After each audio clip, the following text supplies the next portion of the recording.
这一天，我等了好久。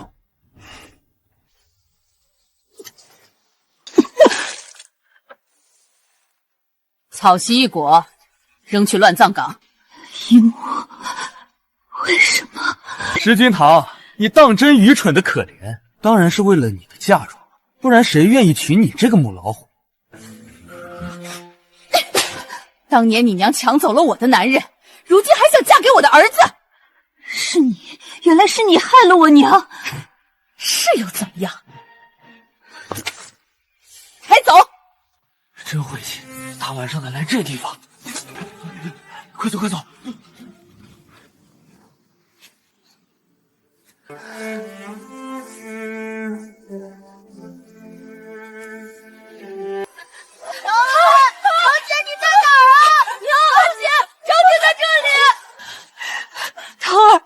母亲来晚了，长姐别怕，我们带你回家。是我当年冷眼旁观，她才伤了腿。娘，小弟，我来背长姐。谁能想到，来为我收尸的竟是我最恨的人。我只剩一口气了，你们背我回去做什么？当然是回家。你们不恨我？长姐，我们是一家人啊！一家人。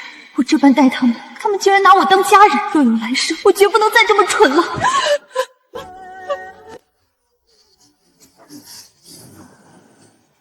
我没死，我重生了，回到了发高烧的那一个月。长姐烧了2天了，万嬷嬷不让进食，怎么办啊？长姐看起来好难受，娘，我怕。齐娘。大姑娘，您醒了。去找柴房的火儿，让他去外面请大夫，快去！好，我马上去。真好，他们都还好好的。长姐，你一定要好起来。长姐，你要快快好起来。我平常待你们那般刻薄，你们还来关心我。长姐对我们很好啊，长姐是一家之主，执掌这么大的家业，平常说话做事自然要有威严。威严？我那些冷漠与刻薄，在他们眼中竟然是威严。你们听谁说的？爹爹说的。爹临死前说过，要我们永远听长姐的话，不管长姐做什么都要支持，还让我要多吃饭，快快长大，以后保护长姐。爹爹说，他最担心的就是长姐，说长房的担子以后都压在你身上，你会很辛苦。你爹临终前说了，要把家产都留给七公子，连你的嫁妆也要收回。好啊，真是我的好叔伯们，连父亲的遗言都敢篡改。你们怎么进来的？2个小贱蹄子，谁给你们的狗胆？万嬷嬷，谁准你进来的啊？是不是想讨好大姑娘，好让你那个狐妹子娘上位？不许你欺负我阿姐！哎呦，大姑娘，你醒了？是不是五姑娘和七公子吵着您了？老奴这就把他们赶出去。跪下，掌嘴，听到没有？五姑娘，大姑娘让你自己掌嘴，还不快打！愚蠢！长姐，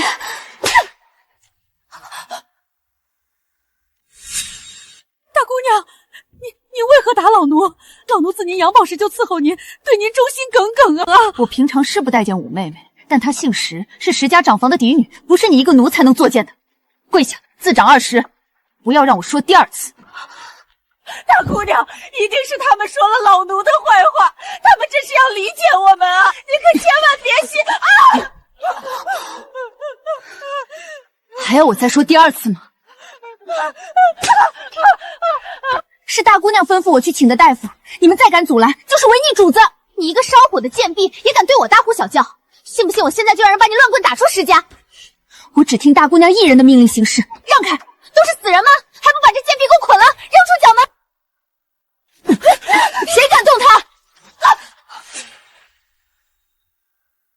哎呀，大姑娘，您怎么出来了？可是病好了？大姑娘，你还发着烧呢，快回屋去。不出来，看你挨打吗？火儿，掌嘴。是，大姑娘。大姑娘，你为何？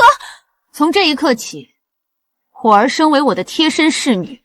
这个院子太吵了，我要去你的荣誉园暂住。啊，荣誉园又冷又简陋，你这身子怕是受不住啊！再不走，只怕病死在这里都无人知晓。你们平常就住在这里，习惯了就好了。大姑娘，你的病不能再拖了，快让老朽为您把脉开药吧。六脉服数，姑娘这热症已有3、4日，高热不退，为何不早些用药？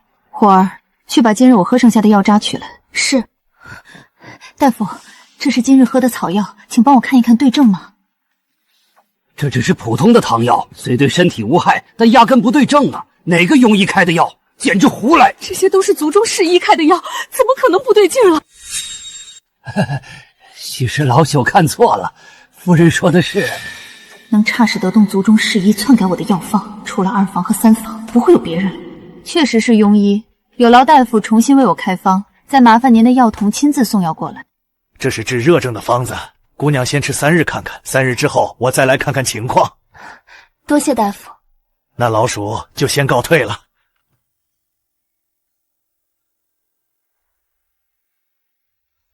大姑娘，你脸色好差呀，要不先躺下休息一会儿吧？不用。去诊疗居将小枣、8朵还有金嬷嬷叫来。是。长姐，你气怎么喘得这么凶？我死不了。我问你，这些年你都学了些什么？我学了些规矩。你们没去族中的学堂？没去，夫子总骂我们蠢笨，族里的哥哥们也总是欺负我们。兰儿不难过，不学就不学了，也没什么大不了的。不学？人若不通文墨，字句不识，气数不明，将来如何立身？如何持筹商贾，管理家业？哦，受了欺负，为何不来与我说？我们不敢。不敢？你们自己的事儿自己不知争取，那就是自作自受，所有的苦都是你们自己找的。君堂，你别生气，是我们错了，你身子要紧。长姐，你别气坏了，我喜欢长姐这样，虽然凶，但是我知道你是关心我们的。母亲那般要紧，父亲怎会喜欢这种性子的女人？其实我真不明白，我父亲当年怎么会看上你？不是主君看上的我，是主母看上的我。我母亲？主母自生了大姑娘后，身子一直不好。大夫说主母不能再生孕了，主母便找了媒婆来我家下了彩礼，有足足1000两银子呢。主母说我性子软，怕我回石家会被人欺负，就让我一直住在外面。她说等我生了男孩，她会亲自教导，将来成为大姑娘你的助理。可是主母的身子最后就那么去了。为何这些我都不知道？许是大姑娘那会儿还小。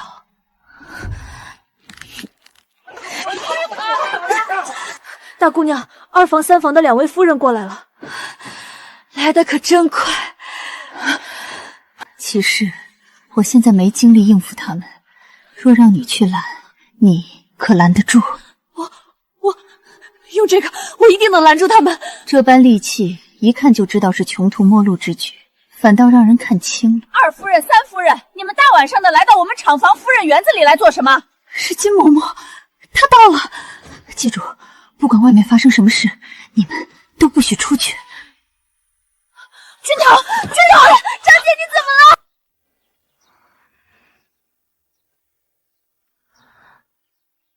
小枣，大姑娘，你醒了，太好了，终于退烧了。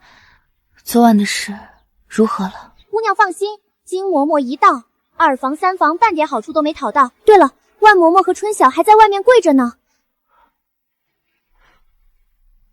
去，把他们叫进来。是。大姑娘，老奴冤枉啊！老奴服侍了您17年，绝无二心，求姑娘明察。是啊，大姑娘，奴婢对您忠心耿耿，绝不会做对您不利的事。前世就是他们日日夜夜在我嘴边说傅环和崔氏的好，才让我一步步踏入深渊。起来吧，已经查清了，与你们无关。啊，是族中的侍医无能，开错了方子，才让我一直高烧不退。老奴就知道姑娘圣明，不会冤枉了好人。你先下去吧。姑娘，天色还早，您要不要再睡会儿啊？出了一身的汗，浑身黏湿湿的，睡不着。快去打盆热水来。是。大姑娘，老奴在想，族中侍医那医术在咱们云州也是出了名的好，开的药对您的病情怎么会无用呢？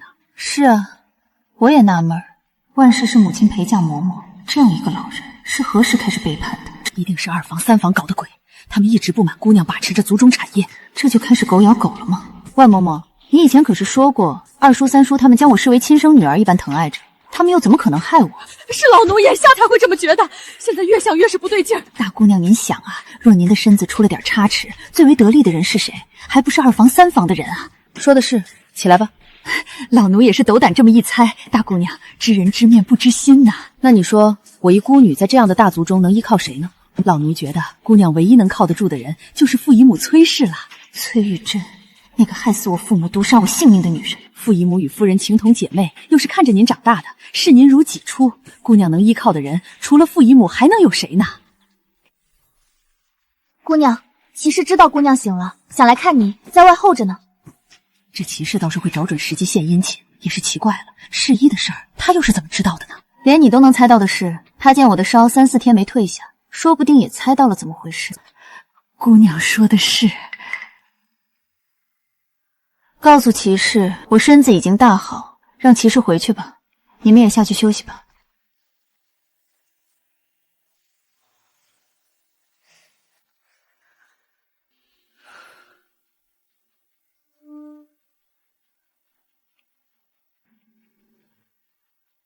大姑娘，巴朵来说，万氏让春晓去了傅家找崔氏，果然，继续盯着。嬷嬷，园子里定有不少眼线，下人的卖身契放在老地方，你去查一查，该审的审，该发卖的发卖了。是，姑娘这是要出去走走吗？我看外面太阳不错，我睡了这些日子，再不走走要憋坏了。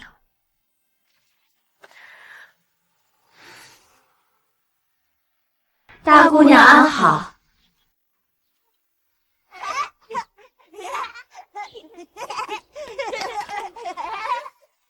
石明郎，见你们好大的胆儿啊！谁让你们如此教坏我长房嫡子的？来人，将这2人押下去，各打30大斩。是，大姑娘饶命，饶命啊！去查这2个小厮是谁带来的。姑娘放心，这件事老身会上上下下的查清楚。明朗，你要记住了，你是石家长房的嫡子，根本不用去取悦别人，只有别人揣点你的心意，屈奉你的喜好。真的吗？你记住长姐一句，你站在这儿就是规矩，你开口就是道理。君兰呢？她去哪儿了？阿姐去学规矩了，和2房3房的姐姐们一起。 2房3房会这么好心？君兰在哪儿学的规矩？快带阿姐去。都听好了，身为女子，若想在夫家立足，姿容心计缺一不可，这便是妾室的本分。大姑娘，万事不可动怒，以您的手段，加之发现的早，定能从容化解。他们竟然敢对长房如此算计！长姐，见过大姑娘，不知大姑娘大驾光临。哎呦，大姑娘饶命！老奴只是听命行事。大姑娘，您失态了，我就是失态了。他还敢把今天的事说出去吗？石君兰再不济，也是长房正儿八经的嫡女，是上了族谱、受过祖宗香火的。他们竟然敢教她去做妾，还让这些阿杂手段来玷污心性，什么狗屁东西！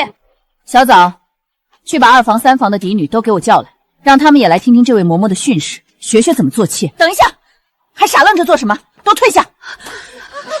长姐，您别生气了，是我错了，我再也不学了。大姑娘，您这样公然羞辱2房的嫡女，只会逼得他们铤而走险，对您反而不利。你怎么被养成这样了？你就没有一点心气吗？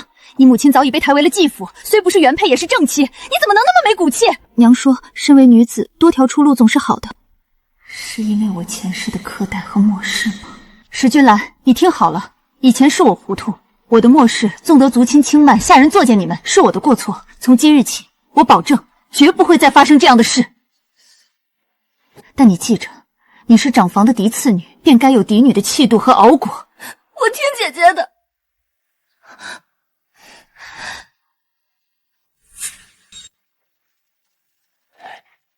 大姑娘怎么来了？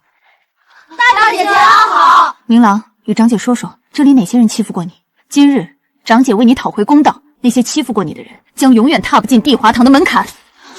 大姑娘，老朽愚钝，您这是何意啊？老头，连座下的弟子少了2个人都浑然不觉，竟还有脸在此夸夸其谈，你也配称学经2字？从今日起，你不必在这里教书了，免得误人子弟。你岂有此理！大姑娘，老朽虽不才，也是受石氏数位族老亲自相邀，才出山在石氏家族坐镇相授。大姑娘好歹也是长房嫡女，出言这般尺度，简直让石氏一族蒙羞。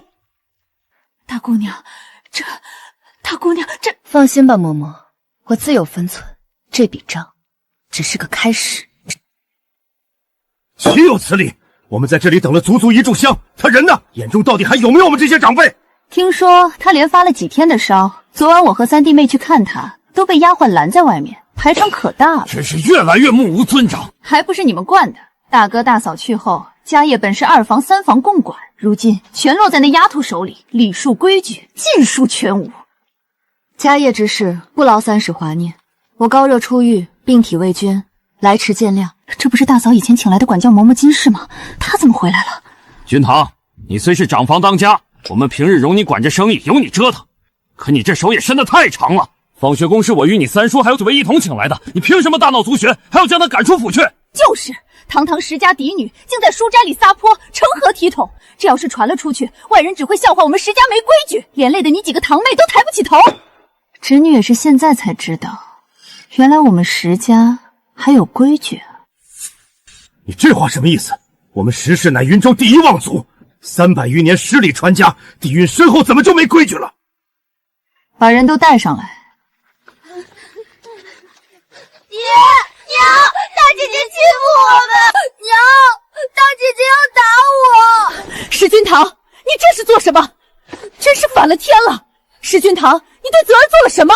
他竟怕你怕成这样！2审3审，你们只顾着心疼自己的孩子，怎么不问问他们是如何欺凌君兰和明郎的？天天遭受他们的推搡辱骂，这就是你们口中的规矩。你们3请4请而来的方学宫，当众说我长房的弟妹蠢笨，不配做他的学生，这就是你们说的失礼传家。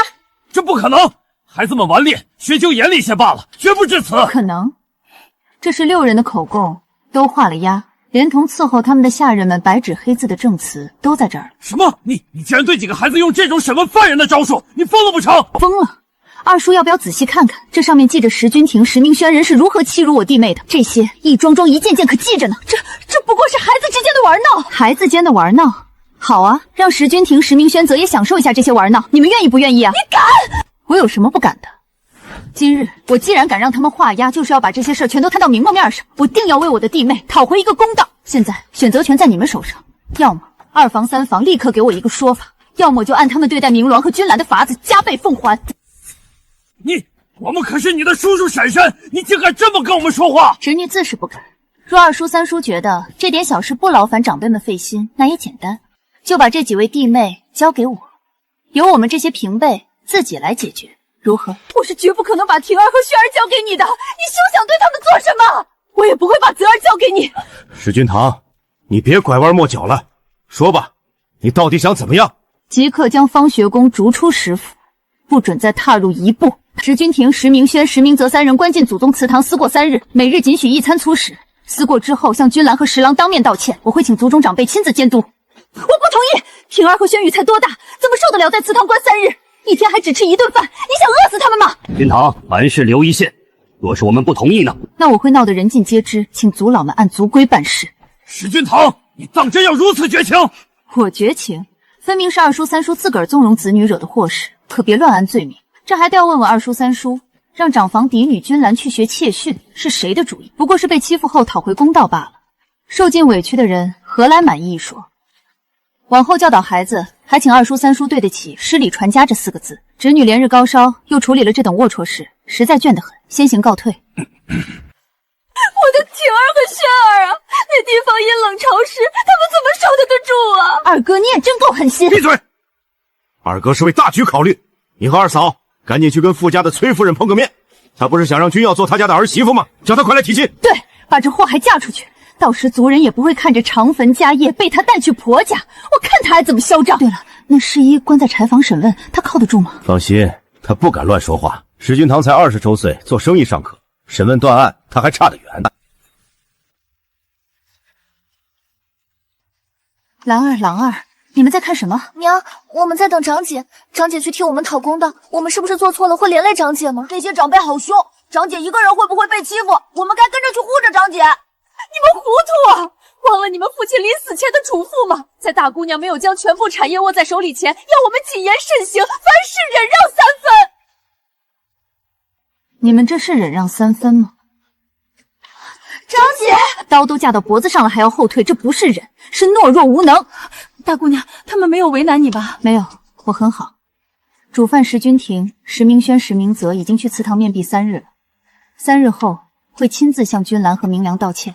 多谢大姑娘为君兰和明鸾讨回公道，都是我这个做母亲的无能。既然你知道你无能，那以后就做好长房的正室夫人，别再被别人欺负了去。我听大姑娘的。往后叫我堂儿吧。哎，堂儿。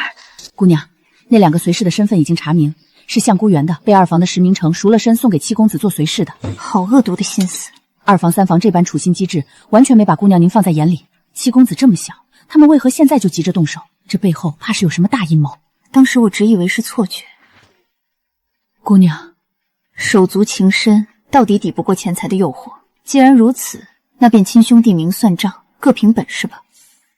去查一查我这个二弟弟。是。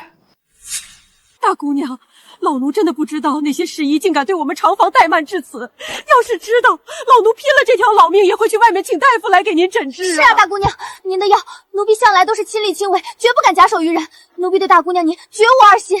去找了傅崔氏2次，现在倒来表忠心了。瞧你们这是做什么？你们在我身边待了这么多年，我怎会不相信你们？先前是我病中糊涂，迁怒了你们，是我的不是。大姑娘，昨天傅公子来看过您，但被金嬷嬷他们挡下了，说不能影响您休息。是啊，傅公子和咱们大姑娘青梅竹马，最是关心大姑娘了。连日生病，衣裳都宽松了不少。我这副憔悴模样，不好被淮安哥哥见到。待过些日子养好了，自会相见。是。大姑娘，傅姨母来了。堂儿，我的心肝，听说你生病了，快让姨母好好瞧瞧。堂儿，你怎么这般看着姨母？祖宗事已经未没给你好好看病。我方上写说石家厂房的嫡女，他们怎敢如此疏忽？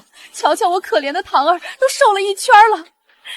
姨母，您不是特地来看我的吗？怎么第一时间反倒去了2婶那里啊？傻孩子，我自然是要先问清楚的病情，才好来看你啊。姨母也可以直接来问我。我前几日才跟2婶、3婶大吵了一架呢。哦，是为何呀？姨母也知道，我平日里不爱我那继母和她生的1双弟妹，可我这次生病全靠他们请来大夫。后来我才发现，我那可怜的弟妹竟一直被2房3房的人欺负作践。是吗？2房那个蠢妇怎么办事的？好不容易离间了他们，怎会反倒让他们亲近起来了？哼，姨母是知道我性子的，就算我不喜他们，那也是我掌门的人，欺负他们就是打我的脸，我自然不能忍。那是自然，我们堂儿做得对。不过，堂儿啊，我听你2婶那般说，觉得这侍医定是受了人指使的。哦，那依姨母之话，会是谁指使的？这孩子，你想啊，你们长风一脉，你若有个万一，受益的人会是谁？姨母是说齐氏母子3人，姨母疑心是齐氏指使了那侍医。他哪有那个本事指使？怕是使了银钱收买。那侍医现在何处？小枣，让你们去审了那侍医，可问出什么眉目？回姑娘，侍医只说自己医术不精，没问出别的事儿来。婢子也带了人去搜房，什么也没有搜出来，只好放了。那齐氏连住的院子都简陋的不行，还是我让人把他的院子重新修缮。他要收买人，又哪来的银子呢？看来堂儿现在对齐氏很是维护啊。你莫忘了你父亲和母亲是怎么死的。姨母放心，我必会让害我父母的人血债血还。过几日神府有含香宴，淮安也会去。你身子好些了，出来玩玩吧。堂儿，姨母才是真正关心你的人，不管什么事儿，你都要对姨母说，姨母定会帮着你。多谢姨母，堂儿早把姨母当成母亲了。好，姨母就先走了。小枣，让巴夺去查一查万嬷嬷没入室府前的事，我要拔掉这根毒刺。傅夫人，我家夫人说，今天的事您一定要尽快，石家也不是非要傅家公子不可。去回二夫人的话，淮安和堂儿青梅竹马，不是别人能轻易拆散得了的。欲速则不达，让他有点耐心。夫人，2房3房可打着大房的产业呢，那点心思一看就明了呀。等石君堂嫁入我傅家，那些家业也就是我傅家的了，让他们竹篮打水一场空。现在那个齐氏反倒是个隐患，你盯着点。是。还有2房所说那位金嬷嬷，你也盯着点，他怎么会突然回来？还在这个时候，突然出现的那几个婢子也挺不寻常。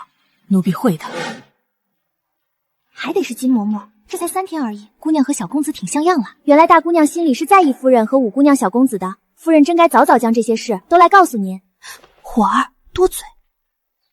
是奴婢说错话了吗？你没有说错，往后若有这样的事，你们都要及时来跟我说。大姐姐，张姐，唐儿，君兰、明郎，你们看，他们也没什么好怕的。以后在别人第一次欺负你们的时候，就要反击，一味的退让只会养出祸患来，明白吗？知道了，长姐。还有你骑士，唐儿，我听着呢。过几日神府会办含香宴，到时我会带君兰和明郎过去，你将他们衣裳的尺寸交给金嬷嬷。好，往后这样的宴会和活动只会多不会少。唉，他这性子哪是朝夕能改的？罢了。金嬷嬷，这段时间麻烦你好好教导君兰。大姑娘放心，老身一定好好教导。还有明郎，我已另请了名士，这几日便会来府上，已经西院收拾出来作为寝具。长姐，我不想和母亲阿姐分开住。金嬷嬷，再给明郎安排一个练武的师傅。是。听说这次还邀了不少的名门子弟，是要为沈家的嫡女相看未来夫婿。长姐，你也要相看吗？瞧五姑娘说的，咱们大姑娘已经有心上人了，就是傅家的。长姐，你喜欢傅家哥哥吗？不喜欢。万嬷嬷不是说她已经说动了大姑娘吗？看来还得加把劲儿才行。石大姑娘，你可来了，咱们老夫人时常惦记着你呢。翟嬷嬷，我也时常惦记着老夫人，这不给她带了最喜欢吃的越州特产香菱。多谢大姑娘了，快请。这两人不是季氏生的那双儿女吗？外面都传石大姑娘并不喜欢这对同父异母的弟妹，今儿看来关系似乎不错的样子。是石家大姑娘来了。我看大姑娘一时半会儿走不开，奴婢就先回老夫人那儿去回话了。我一会儿便去给老夫人请安。就是这几人，前世害得君兰毁了脸。你们先聊着，我去别处转转。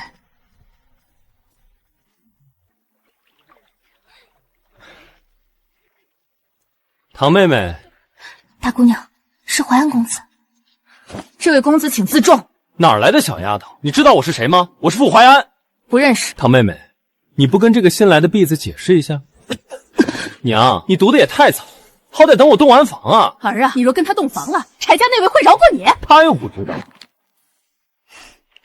傅家兄长，好巧。听说你生病了，我还去找过你呢。这身子可好些了？多谢傅家兄长关心，好多了。客气什么？以后就是一家人了。住口！谁跟你是一家人？再敢出口不敬，休怪我动手了！你再说一句，信不信我直接把你发卖了？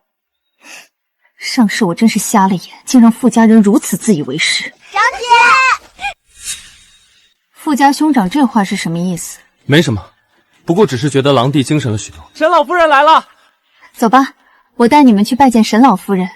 夫人为人最是和善，我曾经在生意场上帮过她忙，她必定会善待你们。他为何如此反常？莫非他察觉到了什么？石大姑娘，您的侍女小枣让婢身来带个话，15姑娘袖子沾了水，先去后花园的厢房里歇着了，但没有衣裳换。厢房，君兰前世就是在那儿出的事。春晓，你回府里给君兰去拿件衣裳来。是。烦请带路，走最近的路。是。前世我没派丫鬟跟着她，等我得知已经为时已晚，这一世定来得及。你们要是敢动五姑娘一根石头，我家大姑娘必不轻饶。是吗？指不定事后你家大姑娘还庆幸有人帮她教训这个贱种呢。我去救人。慢着，虽然重生了只有短短1个月，但不管是我还是金嬷嬷对君兰都倾了些心思的。我想知道君兰有没有改变，哪怕一点。给我跪下！我长姐说了，我是石家长房嫡女，我凭什么跪你？你长姐根本就不承认你这个妹妹，你竟然还维护她，你们愣着干什么？她不愿跪，那就打跪下！柴玲，骂几句就算了，你是没看见，方才和沈老夫人在一块时，那时君堂可维护这个小妹了。是啊，让那石君堂知道了，可得有事。我家还会石家有生意往来呢。没出息！你们要是敢欺负我，我长姐不会饶你们的。我怕他啊，他不过就是个倒贴的贱货，整日纠缠富家公子，不要脸皮。不许骂我长姐，我就骂他，他下贱下贱下！谁打的谁？你敢打我？给我抓住他！八朵，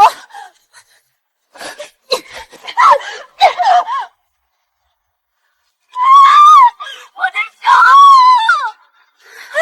小心别闪开，快这边走，小心点，姑娘忍着点。外面还有不少的精彩节目，我们一块去看看吧。好啊，好啊。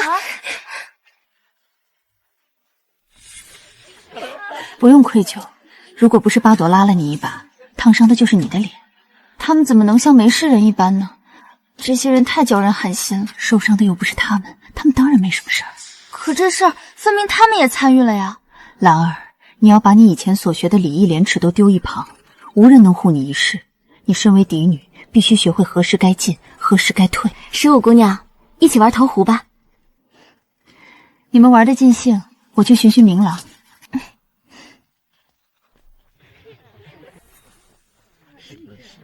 唐妹妹，你竟然纵容你妹妹将柴家姑娘的双手给弄伤了！富家兄长为何生气？莫不是很在意那柴林，因此来质问我吗？当然不是，真是昏了头了。被柴林几句话就来石君堂这里为他讨要说法，产业还没到手，绝对不能在此露馅。不是，我看富家兄长对那柴林在意得很，一边对我献殷勤，另一边是不是也在对柴家女献殷勤？没有，你打我！我就是打你这个负心郎，怎么了？你要是不喜欢我，就别来烦我。大姑娘，等等我！唐儿，不是你想的那样。这姑娘一看就是使出全劲儿打了那公子一巴掌啊，看看就疼。熏之，往后咱们可不能娶这样的女子为妻。还挺有趣的，有趣？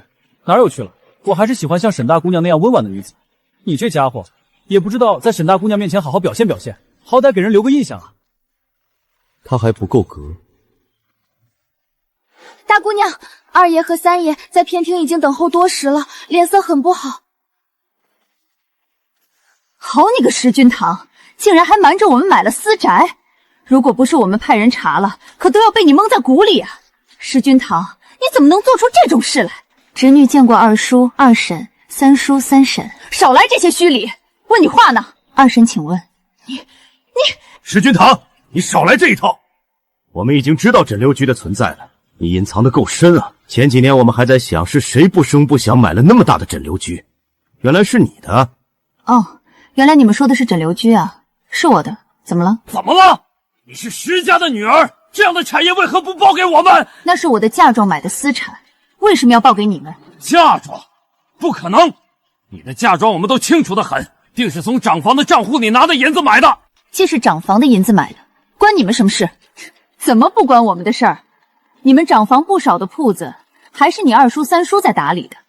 大哥可是说过，长房的产业也有他2个弟弟的一份力，可我父亲也给了二叔、三叔月银，在父亲去世后，我特意还让月银加倍了。三婶的意思是说，铺子二叔、三叔在打理，那盈利也有他们的一份，不该如此吗？三婶的脸皮真是越来越厚了。你怎么敢这么说我？你们听听，哪有晚辈这么说自家长辈的？长辈？有像你们这样的长辈吗？长房的产业是我爹娘辛辛苦苦打拼出来的，跟家族有什么关系？何时又变成2房3房共有的了？这是族规，你父亲生在族中，长在族中，他打下的所有产业就是家族所有。族规？还请二叔拿出族规来，指给侄女看，究竟是哪一条哪一款规定的？族中规定，哪怕是个人利益，也要将70%利润纳入族中账下，白纸黑字写得清楚明白。70%？好啊，那咱们就请族老们见证，让所有家族中私下所经营的私产都拿出70%利润来给家族。不知二叔敢不敢这么做？你们这是做什么？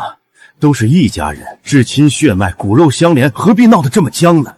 堂儿，就算在家族内，也要分个亲疏远近。你得清楚，长房的产业只是我们这一支的事，真要闹开，你不见得守得住。守不守得住是我自个儿的事，不必二叔、三叔忧心了。我和你二叔也是为了你好。镇留局内有不少的良田，各种盈利你直接拿回来交给我们，往后就归账场管了。我说了，这是我的嫁妆，谁也动不得。石君堂，我一直视你们如父如母一般，这些年来2房3房所有支出都由我担了，甚至将10几间铺子全交给了二叔三叔打理。这几年的盈利60%都进了你们自个儿的腰包，我也没说什么，万事别太过了，要不然这些铺子我都收回，一间也不会留给你们。气死我了，真是气死我了！赶紧把她嫁了吧，到时咱们就以代管的名义将她手中的那些产业都拿过来。二哥，目前也只有这么个办法了。再去查查，说不定除了枕流虚之外，还有别的我们不知道的东西。好，大姑娘在偏厅受气了吧？老身给煮了壶沉香饮子给姑娘喝，理气暖胃，缓解郁结。多谢嬷嬷了。这2房3房的人简直就是贪得无厌，天天断算大姑娘的产业，脸皮厚的连绣花针也扎不出一滴血来，还说什么至亲血脉，虚情假意的很。大姑娘，你为何不直接告诉2房3房的人，这些都是主母在世时的嫁妆所投资，跟石家一点关系也没有？法令可是规定了的，戚家所得之财不再分现，妇人随嫁田产，所收花利皆归本主。这法令归法令，可现实又是另一回事。女子成亲之后，夫家以女子不宜抛头露脸之由代管嫁妆商铺，或是说贴补家用的，最终一点点蚕食的例子比比皆是。当然，也有夫家重情重义，待女子如同家人，甚至怜惜几分的，像主君待主母便是情深意重。只是利字当头，情分如薄纸，风过即裂。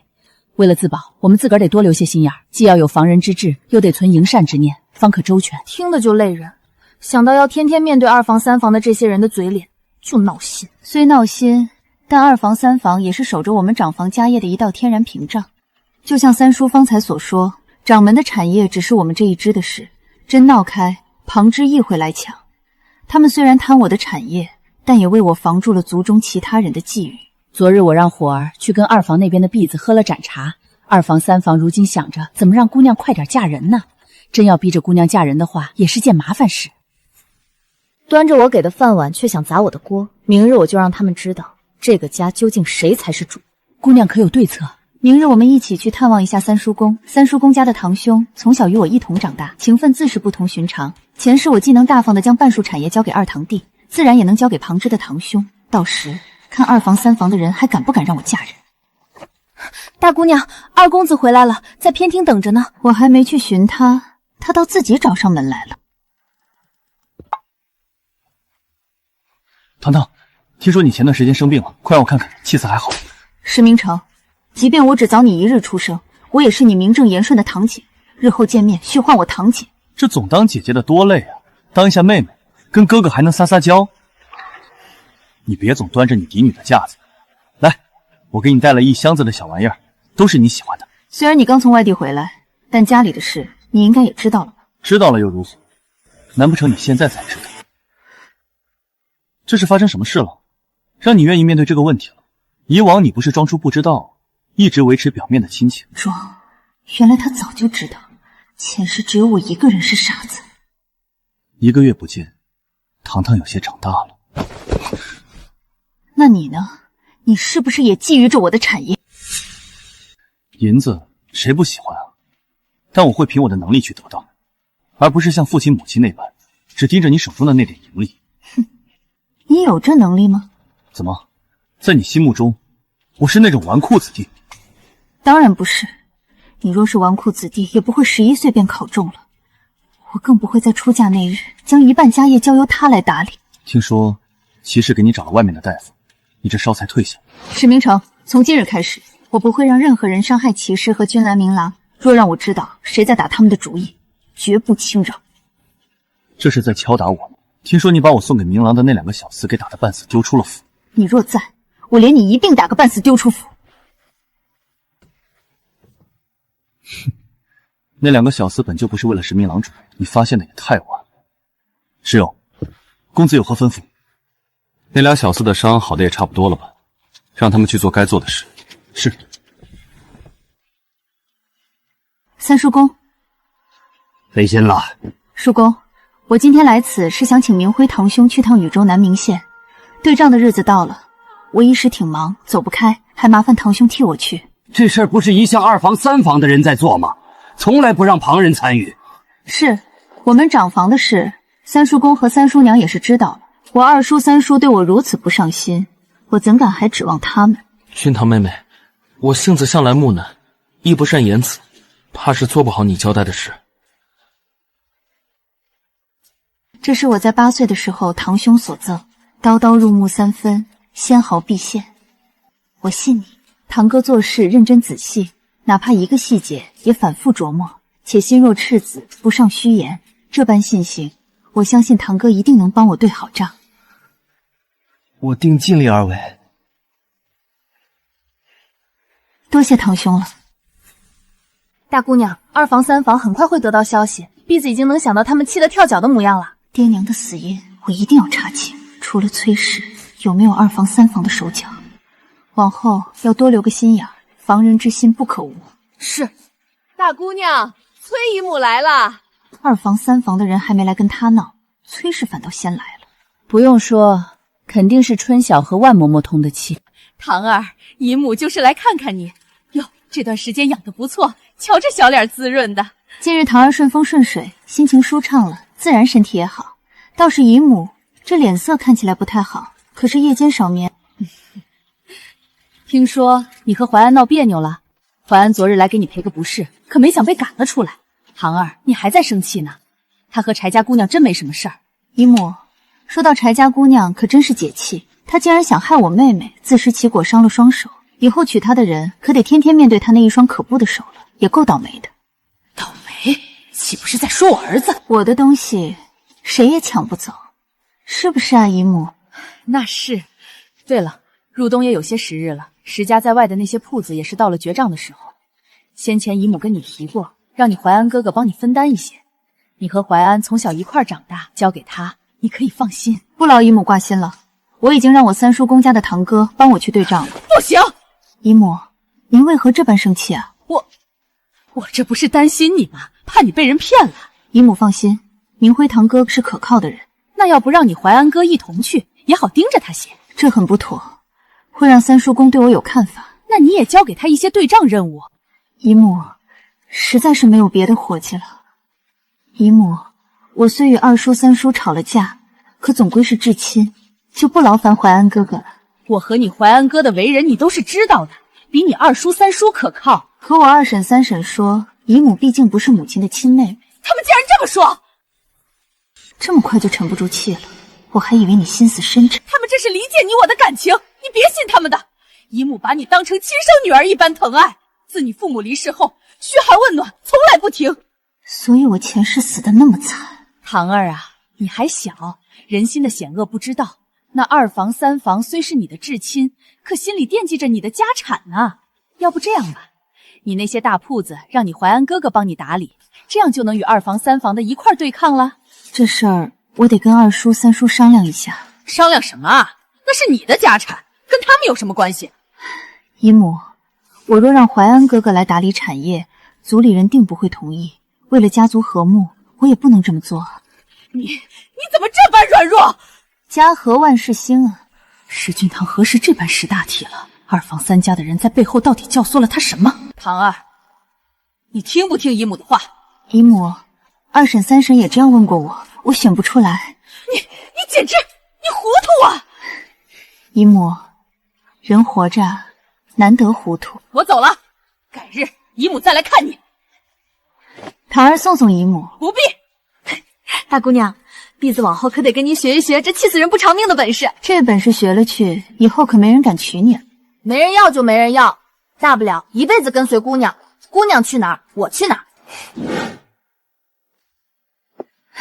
堂儿，来坐。君堂啊，二叔二婶可是看着你长大的，自大哥死后也一起帮你打理着产业，原本都好好的，人手也够了，你又何必把明辉扯进来？君堂，不管发生了什么事儿，都是咱们关起门来的事儿。你现在这样把对账的权利分了出去，以后该不会还把铺子也给分出去吧？哎呀，那样要再拿回来就难了。就像要从二叔手里拿回铺子一样难吗？我们是真正的一家人，偶尔有想法不同的时候，吵吵也不伤感情。别人那是随便说一句话就是10个心眼，能一样吗？就是。君堂啊，你明天就去告诉明辉，之前跟他说的是开玩笑的啊。我识君堂做事向来说一不二，不知二叔三叔又是何种为人呢？说吧，你的目的是什么？还是二叔了解我。若你不想让我把更多的权力分出去，那么从今天开始，我的婚事必须由我自己说了算。就算旁的足之问起或是施压，你们也必须坚定地站在我这一边。就这，你不是要收回我们手中的铺子？铺子是父亲让二叔和三叔在帮着打理的，且铺子也没亏损，便由二叔和三叔继续打理。那太好了，那你打算什么时候成亲？我方才说的话，二婶是一个字也没听见啊，问都不能问了。请。重活一世，我不要再做棋子，我要做这执棋之人。糖糖，你终于要为自己而活了。来人啊，抢柴了！小伙子年纪轻轻，竟然抢我老头子的柴！光天化日之下，竟然强抢木柴！来人，将这些人拿下送官府。是。多谢姑娘相救之恩。举手之劳，不用多谢。姑娘，咱们带的水喝完了，可怎么办？姑娘要是不嫌弃，可到小人的家里拿水，就在山脚下的村子里。那真是太好了，还请老伯带路。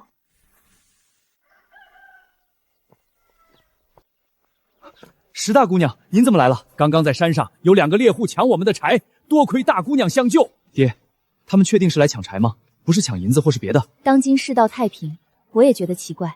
光天化日抢民柴，石大姑娘在的地方，竟然还会发生这种奇遇。寻之，你今儿个起得还挺早啊。可不就是，咱们得去跟村子里的人说说这事儿，让他们上山砍柴小心点。现在的年轻人太不学好了。好会装啊，这男人实在让人讨厌。在下给大姑娘再添点茶水吧。平家郎君，上次在神府我见过你。是，大姑娘好记性。方才和平伯回来的路上，他说平郎君每日刻苦读书，还时常为家里生计奔波。我爹娘年事已高，凯身为家中独子，自该担负好家计来，以尽人子之道。如此孝顺，实在令我动容。我正好几间铺面需人打理进货事宜，不知平郎君可愿过来相帮？大姑娘，咱们和这平郎君也就只见了2面而已，进货事宜如此重要，怎能交给他呢？一个孝顺父母的人，又怎会是坏人呢？我看中的正是他这种品性。平郎君可愿来我铺子里做事？在下自是愿意。原来打的这个主意呢。有人在家吗？我家姑娘路过口渴，想讨碗水喝。熏之，有人在你家门口讨水喝，你快去看看。无妨，见没人开门，他们自会离开。你这人也未免太没人情味了。石大姑娘，你说这来讨水喝的人，会不会铺子里也缺了个做事的人呢？沈大姑娘，里边请。他怎么在这里？琼华姐姐，怎么这么巧？君堂妹妹怎么会也在这儿？我来齐云观上香，救了一位老人家，顺道来讨口水喝。姐姐也是来讨水的。这位可是张公子，读于哪家书院，或拜在何人门下？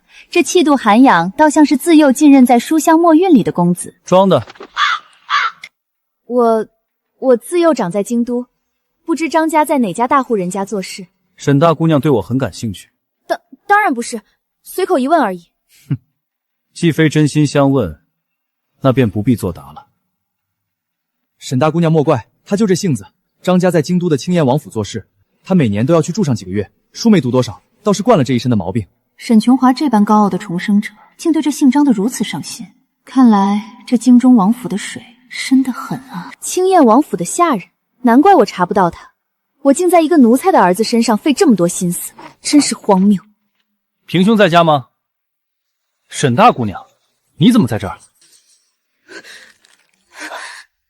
你来这里做什么？赵胜，上一世你自私自利，任由我沈家满抄斩也闭门不见，这辈子我定不会让你好过。沈大姑娘有礼，石大姑娘也在。上次神府雅集，我和赵兄把酒论诗，一见如故。赵兄经史所及，无所不精。今日特邀他来切磋科场文章之道，既没我什么事了。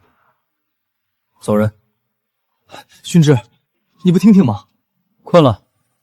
时候不早，我也该走了，多谢茶水。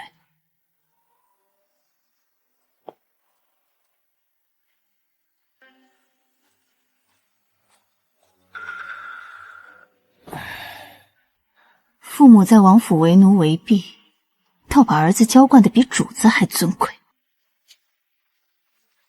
奴婢听闻，那些在高门大户里做事的，月前都填了自家孩儿的锦衣玉食，可养出的孩子没几个有出息的。这张家囊君长得是真好看啊，好看又不能当饭吃，那倒是。沈琼华对赵胜的恨意来得蹊跷，莫非罢了，别人的恩怨与我无关。回府。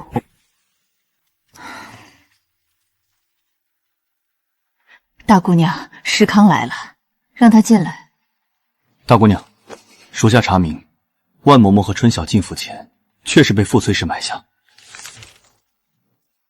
属下还查到，当年夫人生大姑娘时差点血崩，是人为。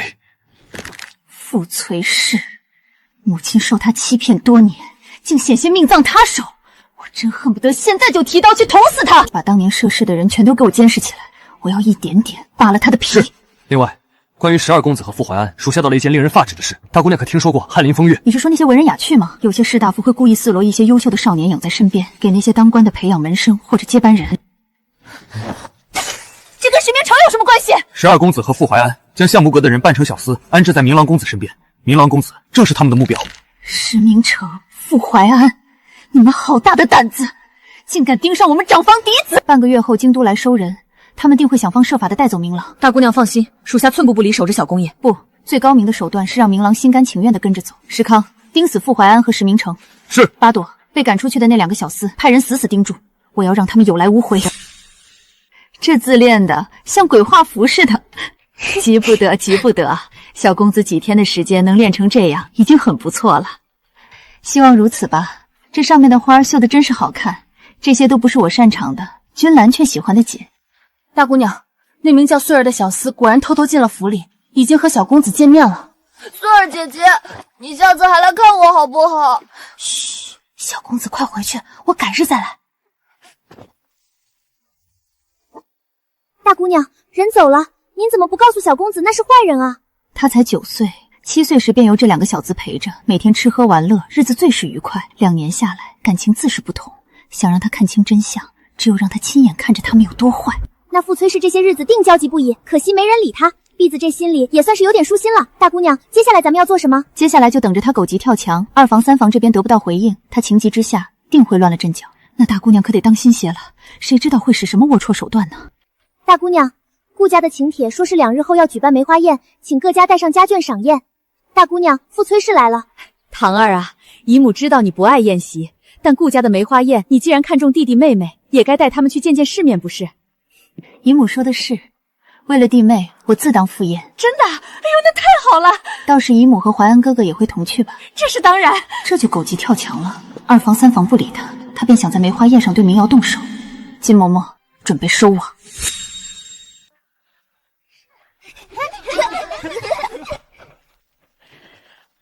石大姑娘，你也来了。平公子，昨日窦掌柜还跟我夸赞你处事周全，若是铺子里多几个像你这般的人才，他能少生几根白发。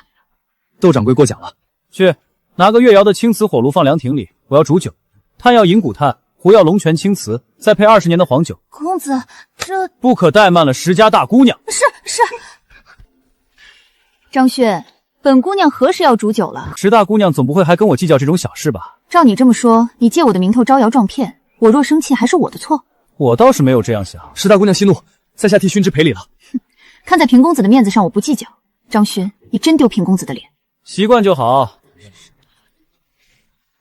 有热闹可看，凯子，快走！救命啊！小枣姑娘，酒拿来了，帮我温着，多谢。大姑娘，这人脸皮好厚，他敢使唤我。见者无敌，过去看看。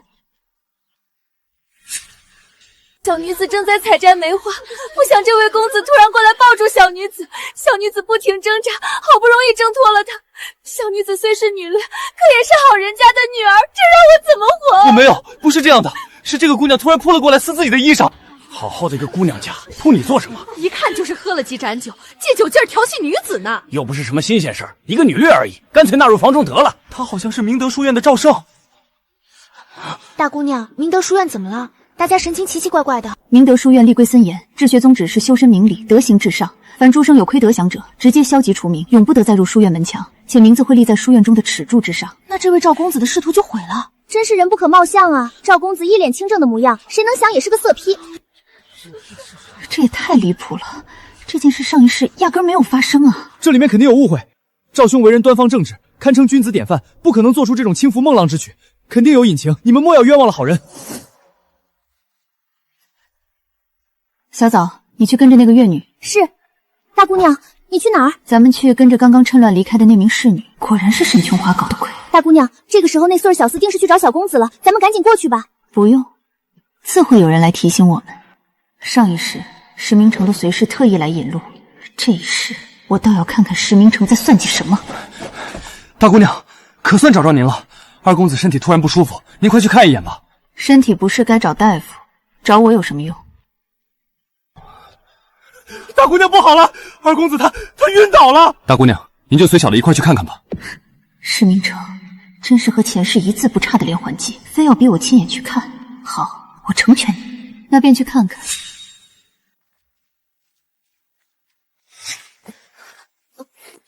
穗儿姐姐，你要带我去哪儿啊？这儿怎么一个人也没有？小公子，我带你去一个好玩的地方。好玩的地方？我还是不去了吧。长姐说了，我是石氏长房一脉的嫡子，该端方持重。小公子，你本就是颗弃子，你那个长姐压根不喜欢你，她讨厌你。你胡说，长姐喜欢我。这2年来，你可是把不正业的玩意儿都学了个全。石家大姑娘真在意，早就把我们赶走了。你必须跟我走，我好不容易培养了你这么一个门生，这说出去跟我炫耀了。你放开我，我不去。这次你可跑不掉了。你要是敢动我，我长姐不会放过你的。大姑娘，再不出去，小少爷会被带走啊。再等一等，他们不会要不听话的人，给我打得听话为止。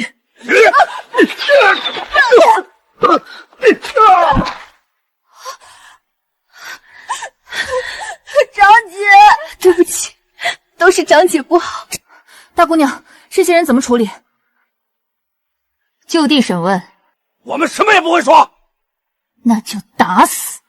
这里可是顾府，就算你是石大姑娘，也不能动用私刑。你可以将我们送到衙门。竟然还有贼主动说要去衙门的，看来知州和顾家也有勾结啊！你不能动我们，知州不会放过你们的。区区从五品知州，我石家还不放在眼里。还害怕吗？害怕。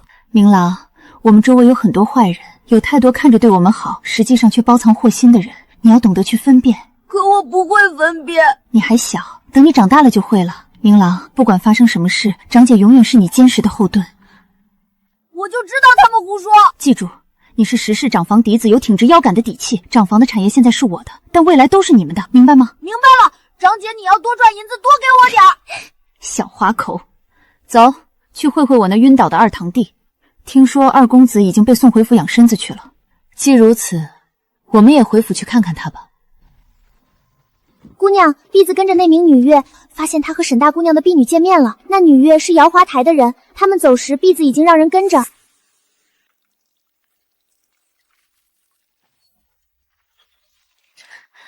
不是身体虚的晕倒了吗？我看好得紧啊。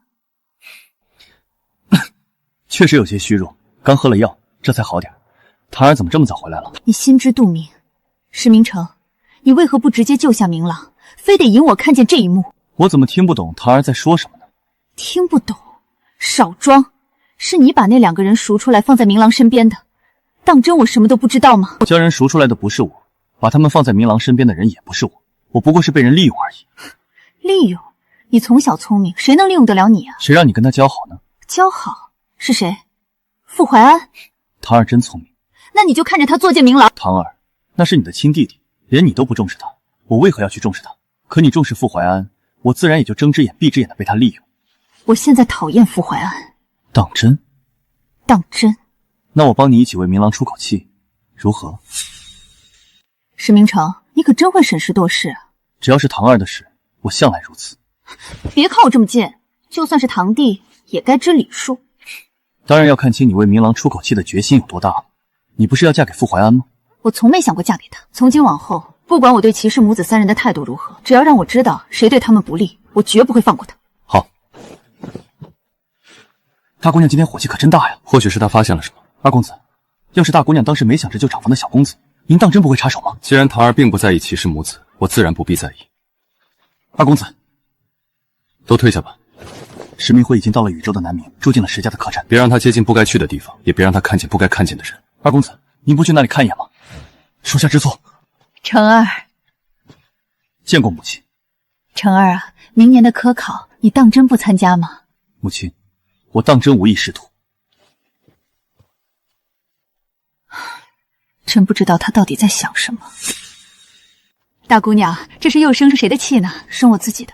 大姑娘最近总爱跟自己置气，闷气如毒，先食己心，再损己身。大姑娘可莫要伤了身子。是啊，闷气如毒，我一定要把这毒给解了。大姑娘，骑士母子三人过来了。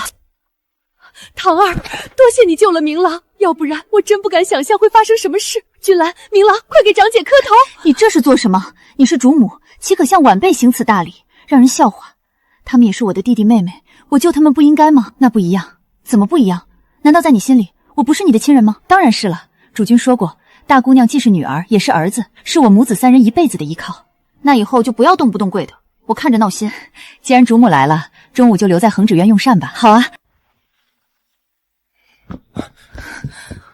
大姑娘，这翰林风月有着一条从下到上的利益链，不少大户人家走丢的庶子都被主母卖给了这些达官显贵。这顾家是云州利益链的主事，傅怀安是为他办事的，真是太可恶了。这三人你们怎么处理了？我们将他们打晕，关在了谷家一处假山后面。姑娘放心，绝对发现不了。等夜深之后会把他们带出来，到时听候姑娘发落。先关到枕流军，待事情了结之后再看。大姑娘要如何替小公子报此折辱之仇？我心里已有安排。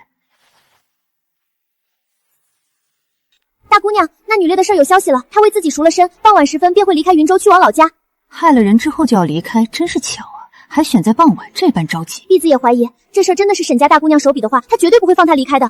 是不是沈氏的手笔？试一试就知道了。小妹，怎么才出城你就走累了？那行吧，咱们到旁边休息一下。我这妹妹从小就娇气。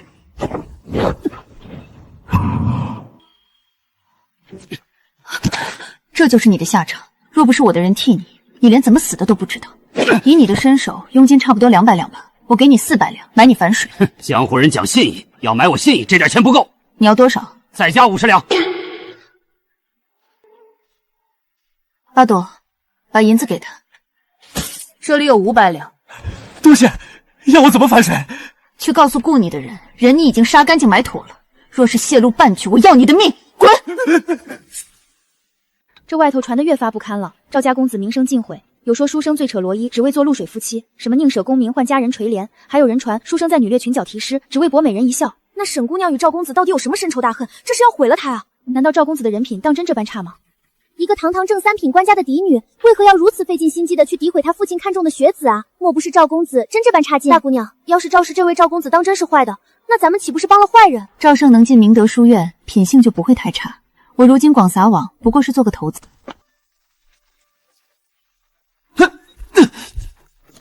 赵公子，若你想为自己洗清冤屈，还请跟我来。你是？我是石家的护卫，公子换我石康就行。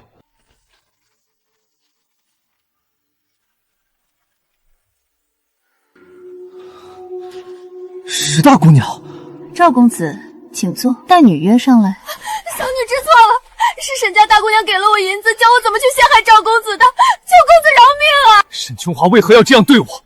就算她不愿嫁给我，那拒绝便是，为何要如此毁我一生？小女不知道，求公子饶命。也许是他不满意这桩婚事，但无论如何，他这手段都太过了。石大姑娘，你为何要帮我？我只是看不惯别人用这种无耻手段陷害人。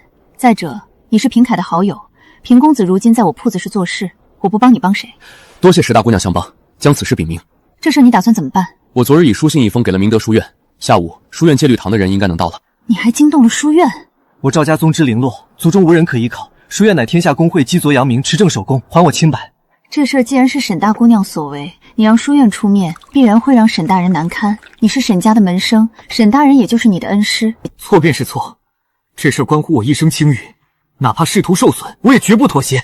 读书人10年寒窗，只为上佐君王，下安梨树，为天地立心，为生民立命。你若有困难，随时来找我。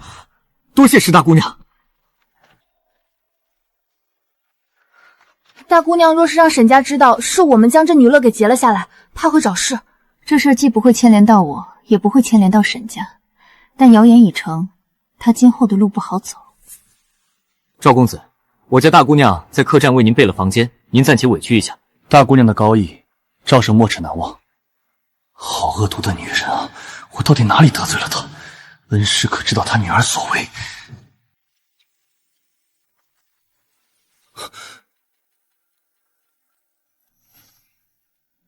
你是谁？为何在我的房间？明德书院院长弟子，表字廷征。廷征学长，是书院派你来为我主持公道，还我清白的吗？听说学院休沐之日，沈大人都会亲自教导。是，恩师垂青，对我悉心栽培。既是悉心教化，怎能还如此不通事务？在你书信之前，沈大人已休书去了书院。书院给你的回复是：此事关乎沈大人清誉，命你谨言慎行，妥善处理。这是书院教你的最后一课，叫子路问经，识得迷途，方见真路，历尽风波，始成栋梁。子路问经，你既然见过石大姑娘，就该明白，石家确实是你如今唯一能傍身的大树。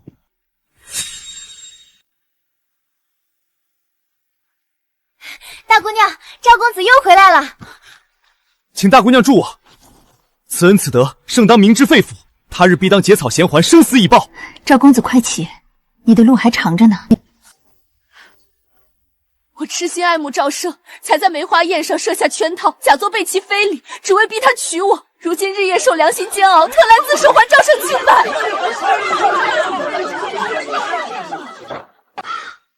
这月女也是蠢，竟然去衙门翻供，被沈家毒死也算是活该。行了行了，走，晦气死了。算你命大，大姑娘说了，得留着你的狗命，以防万一。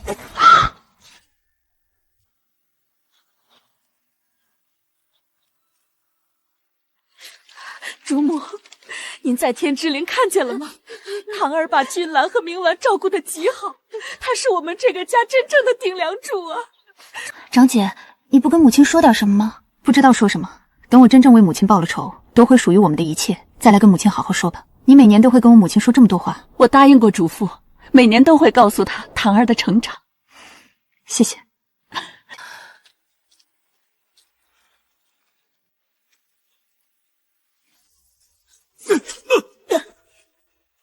叫！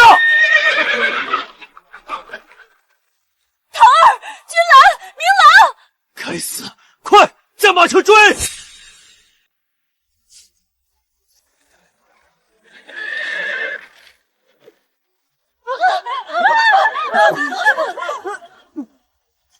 傅家，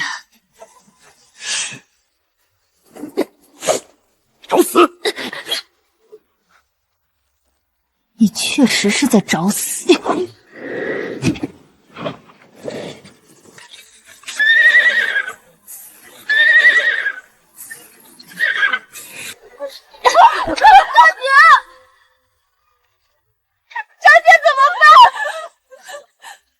相信长姐不会有事的，马车快要散架了，我们必须找准合适时机跳车。君兰，你先跳好不好？我不跳，会死的。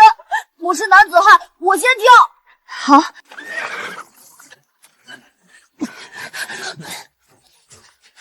你也来，你和弟弟一起跳。我想去跳高去。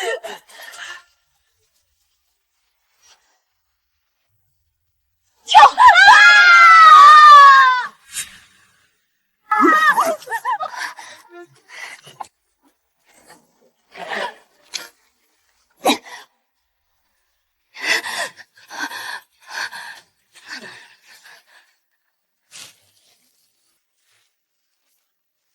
小姐，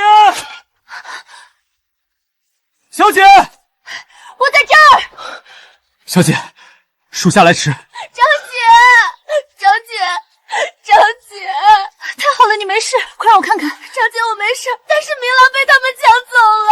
大小姐属下无能，那群刺客不仅身手了得，杀了我们好几个人，我们拼死阻拦，但还是被他们带着公子突围。他们还把公子扛在身后当挡箭牌，我们怕伤到公子，没敢放箭。但我们的人已经去追了，还请大小姐放心，我们一定。够了，现在不是说这些的时候。你派人跟紧那群刺客，但要放他们离开，不要打草惊蛇。是。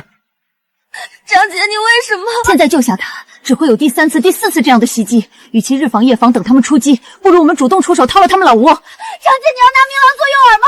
可万一他们要伤害明郎，这是他必须经历的，这种事一定会再发生，他必须锻炼自救的能力。如果有一天我不在了，他就得承担起保护你们母女、守护这个家的责任，绝不能只会无脑等别人来救。天意难测，祸福无常，没有人能保证意外不来。君兰，万一有一天姐姐被人害死了，这个家怎么办？你和明郎能托付吗？我放心吧，相信姐姐，明郎绝对不会出事。大姑娘，母亲怎么样了？大姑娘放心，小枣陪着主母已经先回府了，将娟兰先送回去。遵命。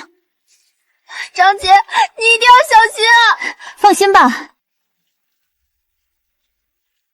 走吧。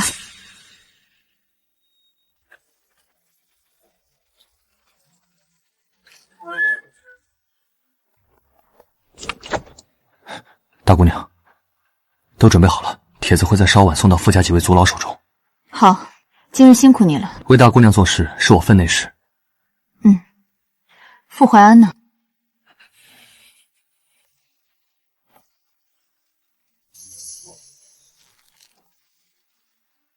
大姑娘，话已做成。辛苦了，去领赏钱吧。曹丽把人送过去。是。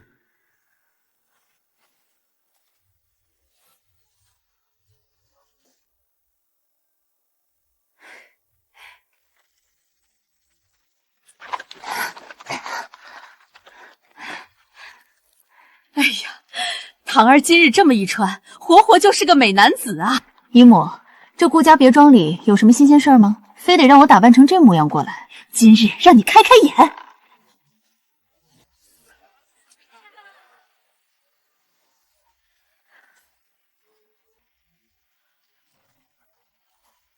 开场的这些人都是相姑馆出来的男伶，等一会儿交易开始，在场的宾客只要看中了哪个，就可以拍下赔上1万。若是实在喜欢，也可以出价买回去。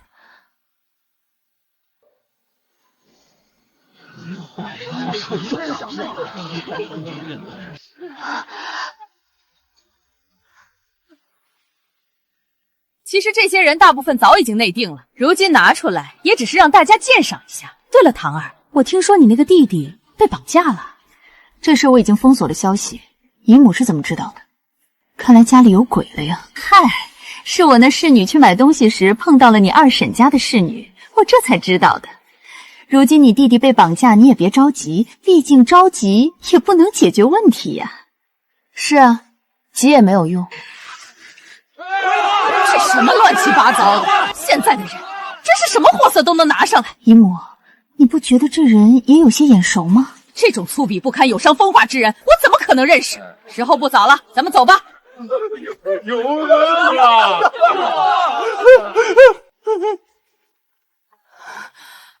怎么了，姨母？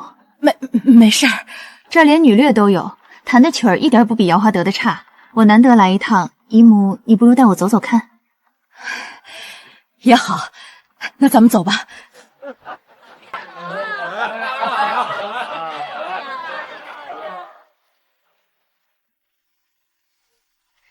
这女劣弹奏的曲子是真好听，咱们在这亭子里坐会儿听听曲吧。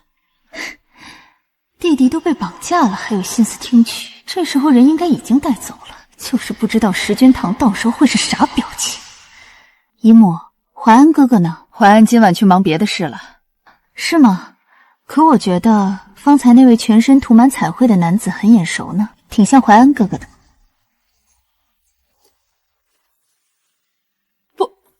不可能，没什么不可能的。我看那人就是怀安哥哥。你凭什么这么肯定？因为是我送他来的呀。你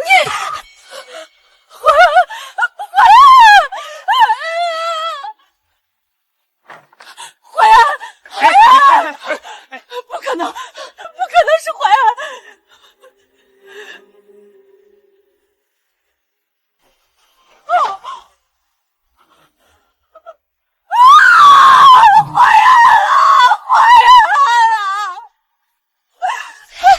石君堂，你为什么要这么对怀安？台上眼熟的人这么多，多一个傅怀安又如何呢？原来你都知道，石君堂，你好狠啊！我要杀了你！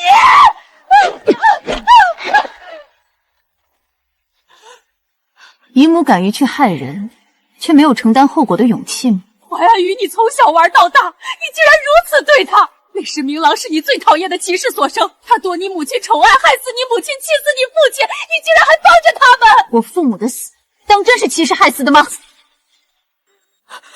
你这话什么意思？你不可能，这不可能！这世上没有不透风的墙。当年你在旁边看着我母亲父亲相继死去，看着我痛不欲生，视骑士为仇人的滋味如何？你想干什么？顾家竟然还有这种地方，以前压根没听说过。我富家嫡子怎么可能来这种地方？大姑娘，小公子被顾家的车子带走了，我们的人已经全程跟上，很快就能查到幕后卖家身份。严密监视崔氏，他如今绝境缠身，必定会铤而走险，去找那幕后之人求助，盯好他。遵命。大姑娘，先休息一会儿吧。我没事，要赶紧回家做之后的安排。把这给我围了！反了天了，竟敢暗中结党谋反！把这给我围死了，一个都不准逃！反抗者格杀勿论！为什么会有这么多士兵出现在这里？我们必须立刻离开。若被石家族老知晓我涉足此地，多年苦心经营的家业和名声都会付诸东流。不行，封锁太严了，根本溜不出去。八朵，我俩兵分两路去引开他们。什么人？站住！站住！站住！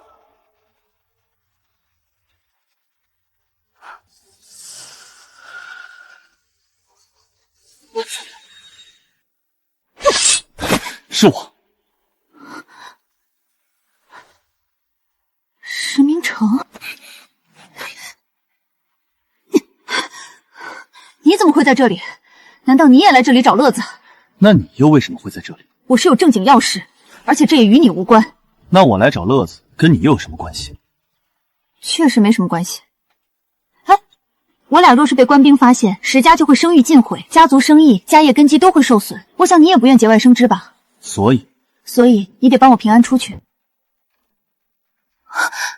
汤指挥使，这儿就是个欢乐窝，来的都是寻欢客，并无结党谋私之嫌。哼，这些君子表面上高谈仁义道德，背地里就是一帮禽兽。指挥使，这些权贵不仅私设奴氏，更将良家子强掳为奴，现在账册卖身契俱在，铁证如山，要上报朝廷吗？可咱们只是驻防军，咱们做这些事是不是越界了？越什么了？咱们是城防军，为城中百姓讨回公道，理所应当。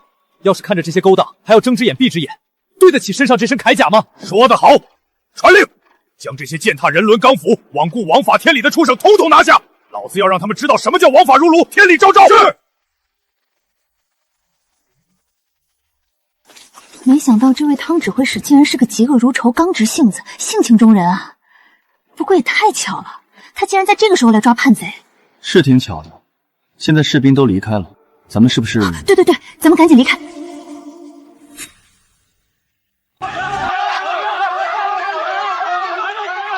反向行径太过热血。这是怎么了？一看就是那些见不得人的勾当被发现了。张勋，张勋，怎么？你认识这个草包？草包？威爷，那个是朱大人家的公子，沈侍郎家的公子也在。大公子，八朵呢？八朵在人群外。熏之啊，你能别这么的八卦吗？你我皆是读书人，当以圣贤典籍为伴，这般市井闲谈岂是君子所为？哎，这你就不懂了吧？这市井闲谈里意含着圣贤道理。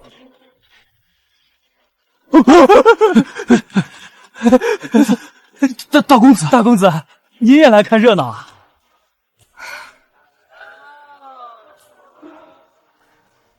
这位是？这是我堂弟石明成，这位是平凯平公子，是上科丘为举人，在衙门任文吏，也帮了我诸多的事。时候也不早了，我们该走了。告辞。那边热闹，去那边看看。那不是富家主母崔氏吗？他身后谁啊？这好像是他儿子淮安公子啊！造孽呀！母子二人深夜会进这种场所寻欢作乐，幻化成这样，真是伤风败俗。消息，各房闭门，言人速速归家。熏之，走了。这都没啥大事，宵禁这么早干嘛？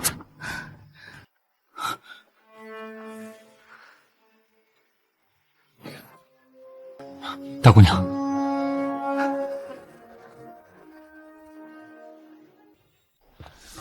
公子，大姑娘压根就不需要咱们做什么。她从小到大跟着大伯做生意，眼界胆识远超寻常闺阁女子，本就比那些深闺女子有胆识有谋略。她本该最为信任我，以往遇到这般大事，定会第一时间来与我商量。到底是什么事让她处处瞒我？让你查的事情查得怎么样了？前段时间，大姑娘一直暗中派人追查万嬷嬷与春晓的下落，还安排人手四处盯梢打探。或许是因为二公爷一直在追查的大伯和大伯母死因之事，大姑娘心中可能早已有所怀疑。原来如此，这1年来我暗中查证，早已锁定傅崔氏是大伯夫妇惨死的真凶。数次明里暗里提醒唐儿，可她从前始终将所有黑影归咎于其事。如今唐儿对傅怀安出手狠绝，显然他已经查清真相，要开始报仇了。二双子，买下7公子石明楼的买主查到了，是户部尚书葛子恒。糟了，备马。是。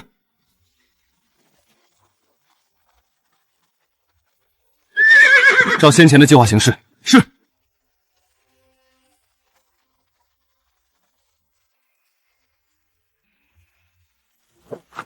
查出里面的人是谁了吗？还没有，我们跟着顾家马车时，这车夫左转右转好几次才绕到了这里的。如此小心谨慎，怕是来头不小。院子里停着的马车样式并不是云州所有，更像京都之士。那些护卫身形挺拔，步履沉稳，武功也绝对不弱。一个年幼童子竟不惜费尽周折，隐秘转移，层层设防，这分明是刻意掩藏院内人的真实身份。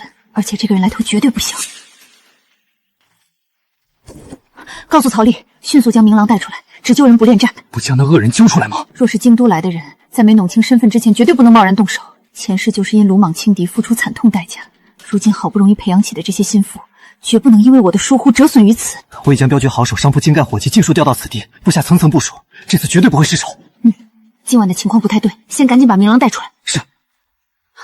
大姑娘，有不少人往这边来了。我们走。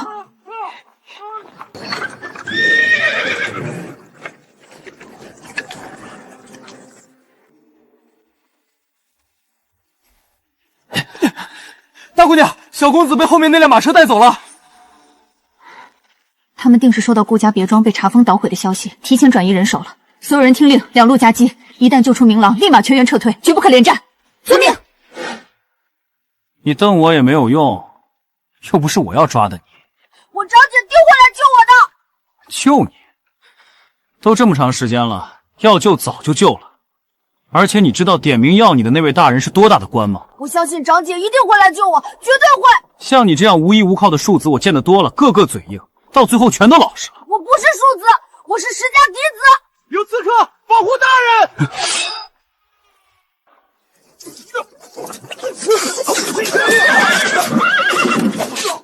这些护卫的武功怎么这般厉害？这马车里的人到底是什么身份？我们恐怕有麻烦了，不能让他们离开。是。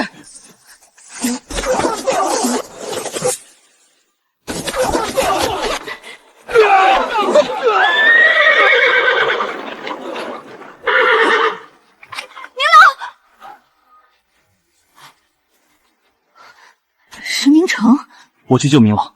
石勇，好好保护长大姑娘。真是放肆！尔等可知本官是谁？竟敢煽动本官车驾！你们是石家的人，真没想到啊！一个地方的小家族，竟敢饲养这般数量的精锐死士！尔等此举是意图谋反吗？大公子，我若没记错的话，云州石家只有一位大姑娘，什么时候又多出个大公子？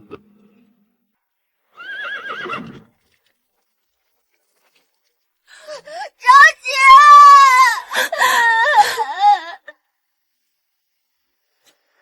你又是谁？放肆！尔等可知本官是谁？本官乃当今……不过是个伪装绅士的盗匪罢了。明成，你很可能杀了当朝重臣。我知道。知道你还敢动手？是啊，此人位高权重，心机深沉，一旦放走必成后患。但明成这般果决狠辣的模样，倒还是第一次见。将此地所有人与坟迹尽数清理干净，再把咱们的尚书大人请到顾家别庄。遵命。还愣着干嘛？不打算回家了？石明成，我小看你了。你不也是？枕流君的事不也一直瞒着我？还有其他的？那我们交换彼此隐藏的信息，互不隐瞒，如何？你这算盘打的，怕是全城之人都能听见。那你知不知道那人究竟是谁？户部尚书葛子坤。什么？他是二品户部尚书？二品当朝大员死在这里，朝廷要是追查下来……放心，尸体已经妥善送往顾家别庄。这样能行吗？汤敬德今夜大肆查访顾家别庄，全城百姓尽目睹以传遍世界，这件事必然直达圣听。而朝廷又在罪证确凿的顾家别庄中发现二品大人尸体，为保全朝堂体面，遮掩官员丑闻，朝廷必定秘而不宣，低调处理，不会大肆张扬彻查。即便不公开声张，朝廷也必定暗中彻查，后患无穷。我敢动手，就一定有十足把握兜底，你要信我。凭你这一句空口白话？就凭我这一句空话。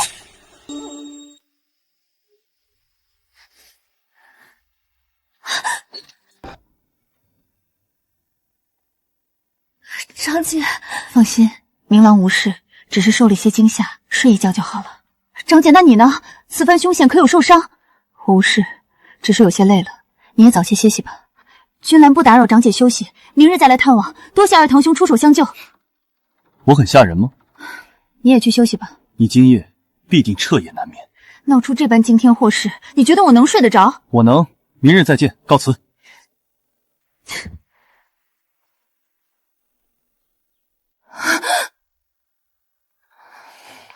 唐儿，多亏有你，要不是你，我真不知道该怎么办了。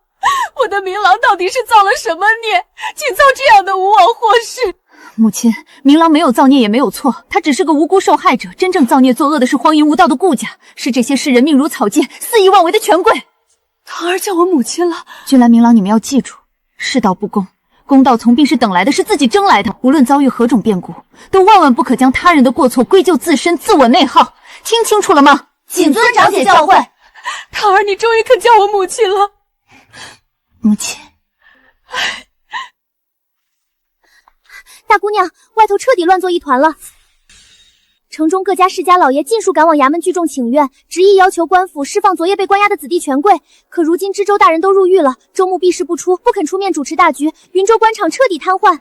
大姑娘，顾家别院再度被驻防军层层包围，戒备森严。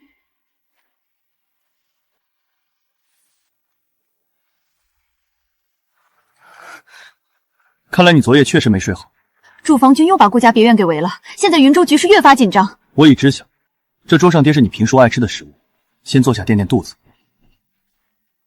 顾氏一族及涉案权贵皆已尽数设控，加之二品尚书尸身于顾家别庄被发现，此事已然超出云州地方官府的处置权限。最晚今日正午时分，京都必定派人南下查案。那此事最终会如何收场？此次云州世家近乎全军覆没，丑闻滔天，为保全门户、遮掩丑闻，必定全力联手压下风波。而朝廷为保全朝堂体面、安稳天下民心，也绝不会公开二品大员卫士，只会将其死因粉饰为因公殉职，最后草草结案，低调收尾。大姑娘，傅崔氏贼心不死，即使在牢狱中，也依旧暗中派人往京都传递密信。属下已截获调包原信，并且派人跟随送信之人，全程监视动向。三郎是谁？大姑娘，对方称呼三郎，可见家中排行第3，且身居京都。只是我等常年驻守云州，对京都世家大族的人并不熟悉，暂时无法锁定身份。属下以为此人可能不是京都顶级世家大族子弟，他虽已觊觎大房产业，与傅才氏暗中合谋勾结，必定与已逝的大伯主君是旧识。所以此人要么是傅崔氏暗中私通的外室相好，要么就是咱们石家京都分支。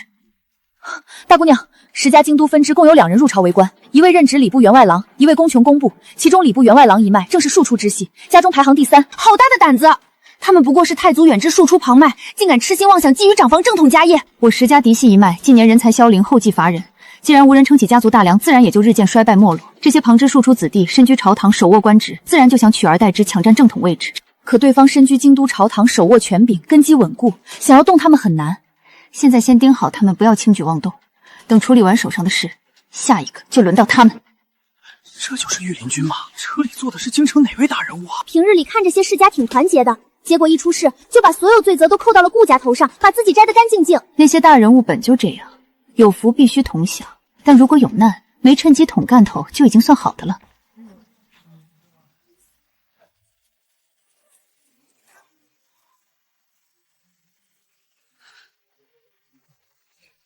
小的是西庄的下人，主君说了，将夫人暂且安置到西庄。西庄，那是惩治犯错下人的去处，我可是傅家的主母。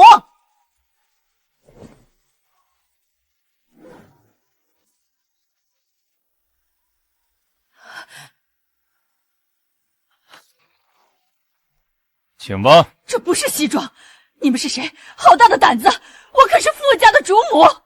下车。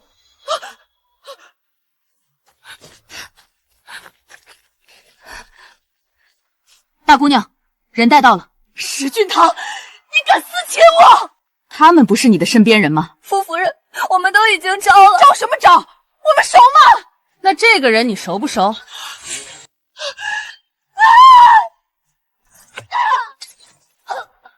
竟敢在我眼前行凶，看来这名妇人对他至关重要。把他们都关起来。大姑娘，望玉轩那边让人送来了一个箱子，里面有不少咱们正在追查的东西。石明成，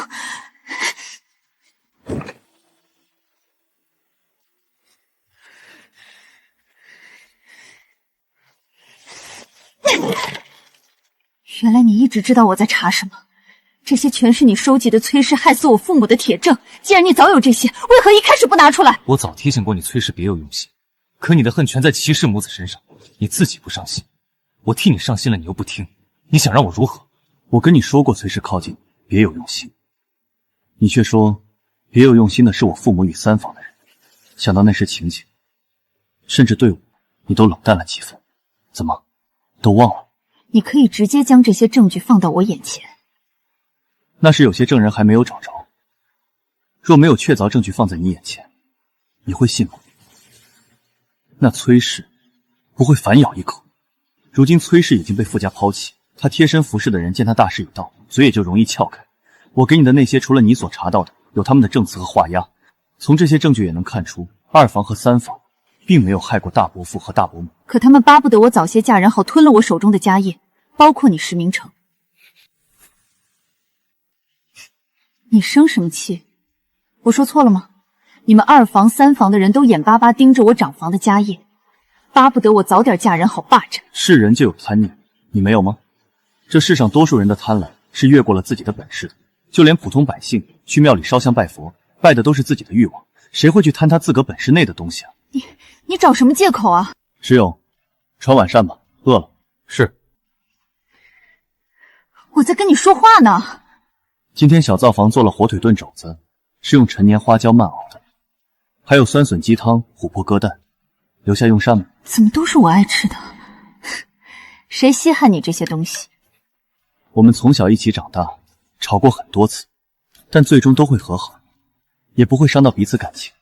现在长大了，难不成你的气量变小了？如此，谁度量变小了？我还有些事要问你，就勉为其难的在这里用晚膳吧。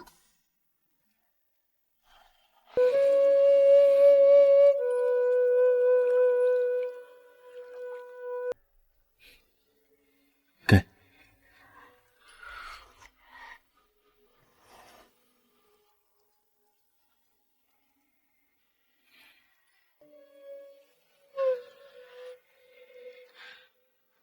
吃饭便是吃饭，不要想别的事。你曾跟我说过崔氏别有用心，但我没信，所以明郎的事也是你对我的一次试探吧。我只是想通过明郎告诉你傅怀安是个什么样的人，同时也能看清崔氏的真面目。那若是我发现不了呢？你不是发现了吗？那是因为我重活了一世，很多事情已经知道了结果，重生回来才能如此顺利的解决。在京都的两位堂叔不是等闲之辈，你想利用崔氏引蛇出洞，他们却可能会杀人灭口。我知道，我要的就是他们的杀人灭口。受雇之人都是死士，那又如何？你最终的目的并不是想现在对付他们，而是对崔氏诛心，不想脏了自己的手。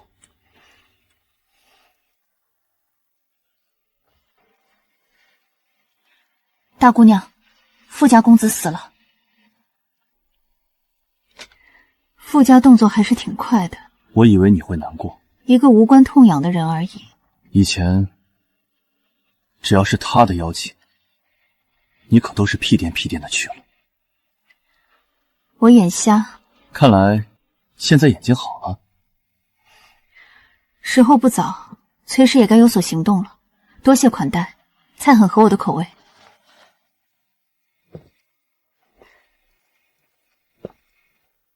去护着他，不可让他有丝毫的闪失。是。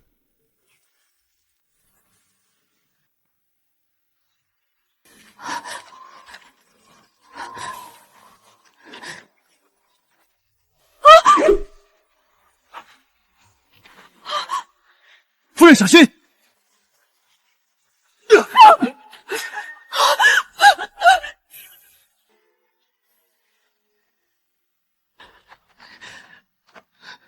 崔氏，你要去哪里？石君堂，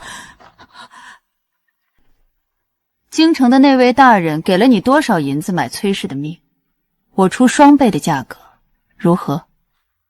你是三郎派来杀我的。你当我是黑市那些见钱眼开、背信弃义的无赖之徒？你逃不掉的。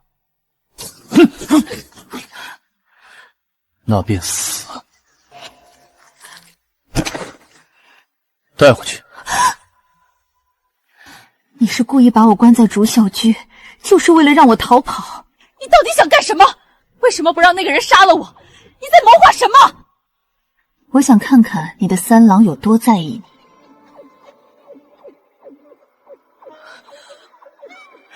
你偷了我的心！看来你对他而言也只不过是一枚随时能弃的棋子。不会的，不是这样的，他不会抛弃我。石君堂，你到底想怎么对付我？我已经这样了，你到底还想要干什么？我只是不想脏了自己的手。我告诉你，你得意不了多久，淮安会替我报仇。傅淮安在半个时辰前死了。你胡说，淮安怎么可能死？对于做过南陵的嫡子，你觉得傅家还会要吗？在走出顾家别庄的那一刻，他就已经被傅家给弃了。你胡说，不可能的，不可能的！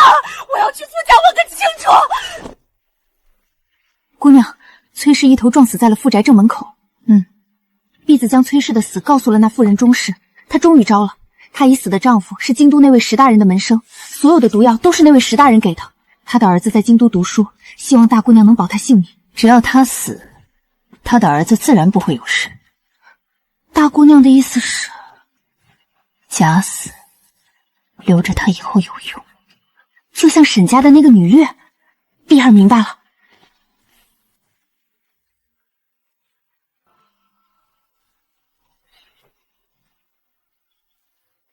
给个痛快吧。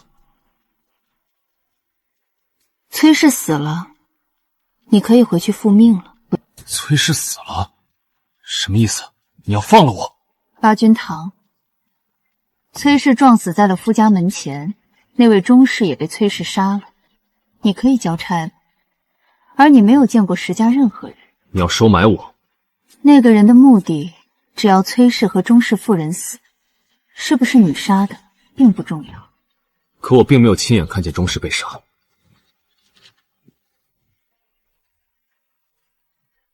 杀了吧。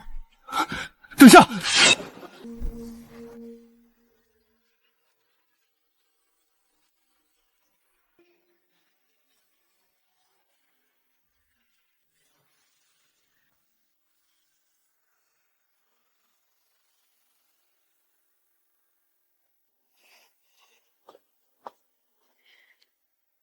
越发不知礼数了，竟然让长辈等这么长时间。当年大嫂执掌中铺，也从不敢怠慢我们一下。她倒好，一个小辈竟敢这般拿大，成何体统？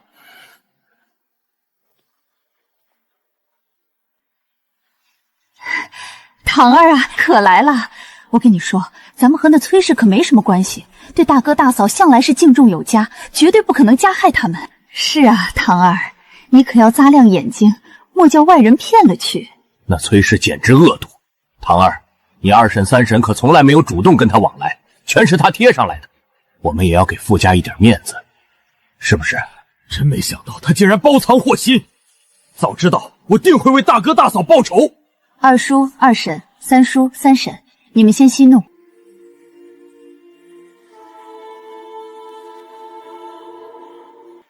此事竟然与京都的两人也有关系。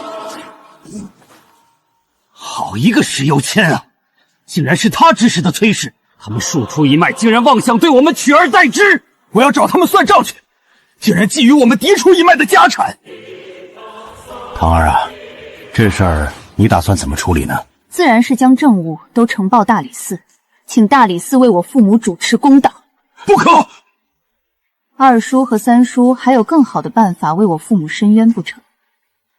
唐儿，二叔知道你心里愤怒，但这事儿万不能捅到外面去啊！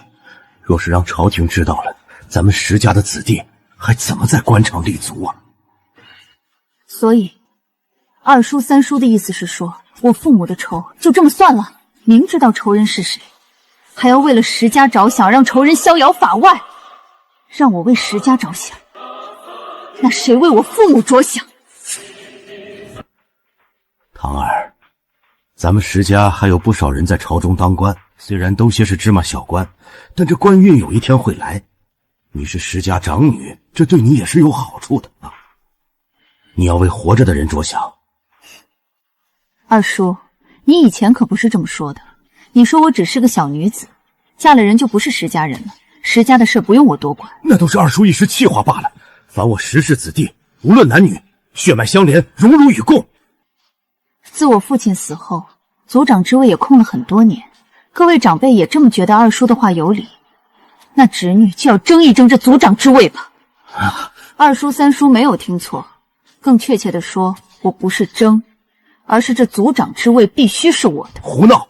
自古以来，没有女人是能做一族之长的。几位叔公年纪大了，没心力管家族，因此目前不管什么事儿都商量着来。就算有人要当上这族长，也应该是二哥你二叔，哪轮得到你啊？如果二叔三叔不同意，那我就拿着父亲留给我的家产离开石家。你也太天真了，大哥挣下的家业，照着规定得给家族70%，你以为你拿得走吗？石君堂，要走赶紧走，我们谁也不会拦着你。火儿，分家弃书，你还想另立女户？若长辈们同意的话，签字画押吧，口说无凭，白纸黑字才能为真。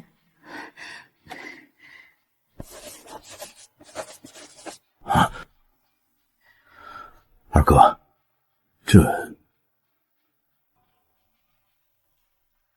那你把田庄商铺的账册、分户细账、田契、房契、借据押单、对牌钥匙、青铜还有掌柜名单、家奴文记这些都交给我们吧。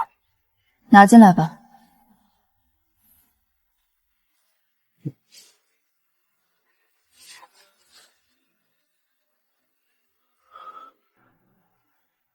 还有呢？都在这里了。不可能！偌大的家业，怎么可能只有这些？是啊，二叔三叔，既然我要分家了，你们手中的铺子我也该收回了。这不能算，这些都是石家族产，就算大哥亲自放进你嫁妆清单内也不算。拿家族财产当成女儿嫁妆，我们是不会同意的。利字当头，亲情皆刍狗，说的一点也没错。小枣，抬上来。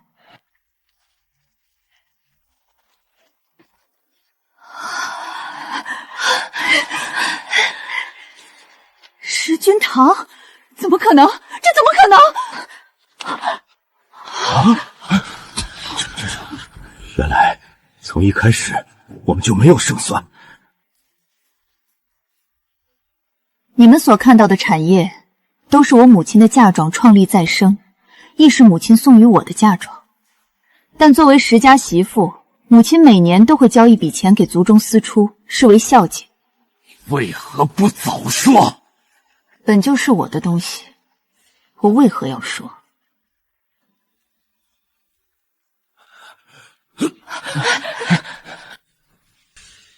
你们一家子都是坑人的货，让我们给你们卖了10多年的命。我们为了让铺子盈利更好，起早贪黑，3更天还在清点货品，结果是什么好处也没捞着啊！就是啊，哪有你们这样做亲人的，瞒得我们好苦。2审3审这话说的没良心了。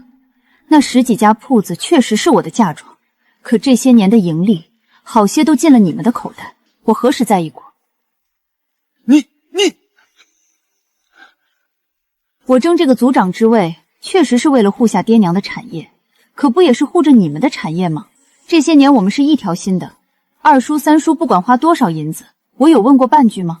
哪有女子做一族之长的？从没有先例。没有先例，我就做那先例。那你二叔三叔也可以做族长，明成也能做这组族长之位，干嘛非得你来？二婶糊涂了，就凭这个呀？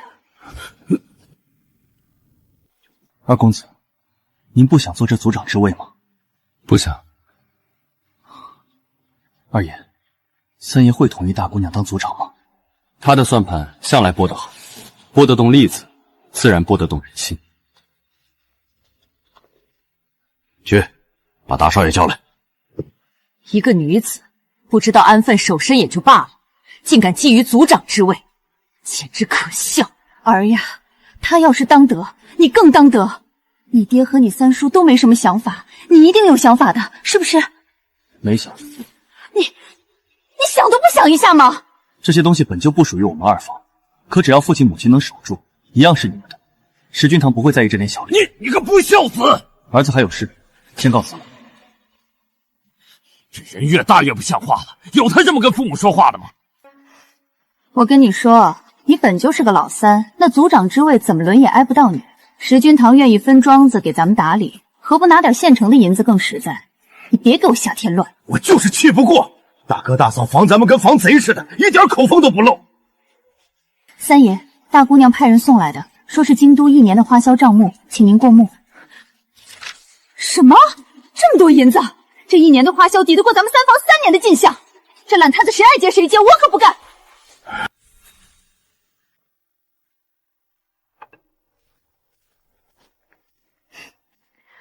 我还以为今日你会来跟我抢那族长之位。我的志向从来不在此。那你的志向究竟在何处？燕雀争岩下，鸿鹄至青云。大丈夫若只跪于屋檐上方寸之地，未免太没日气。大人，堂兄府中派人来报，有要事相商，快请堂兄进来。君堂、明成，好久不见。南明的几家铺子经营得法，今年利润较往年又增了3成，幸不辱命。堂兄办事稳妥，我自是放心的。此去禹州，路上可有什么趣闻？只是途中听闻了一桩憾事，一位盲妇苦寻药子10余年，至今杳无音讯。那妇人虽穿着素衣，但料子极好，想必家境不错，真是可惜了。确实是个可怜人，素来清冷寡淡的他，竟会因一介陌生盲妇的遭遇而动容心软，这当真是难得一见。可惜已经过了17年，要想找到，难如登天啊。对了，明成，明年的秋闱，你可想过参加？以你之才，定能直上青云，光耀门楣。明成年少天资卓绝，11岁便中秀才，曾被族老盛赞前途无量。可长大之后却沉寂平庸，要不是他那晚的杀伐果断，我也被他骗了过去。名为秋葵尚远，复试与否尚还未定。对了，堂兄，小妹手中3间布庄缺个掌事的，不知堂兄可愿来帮我一把？蒙堂妹轻言，愚兄自是愿意，必当竭诚效力，不负所托。堂兄，小妹还有一事相说，我打算争一争这族长之位，到时还望堂兄与三叔公砥砺相助。这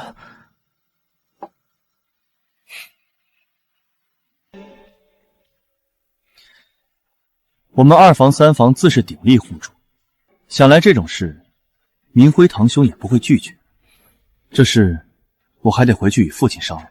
若问我自己想法，君堂虽年轻，却能将家业打理得井井有条，我自不会反对。小妹谢过堂兄了。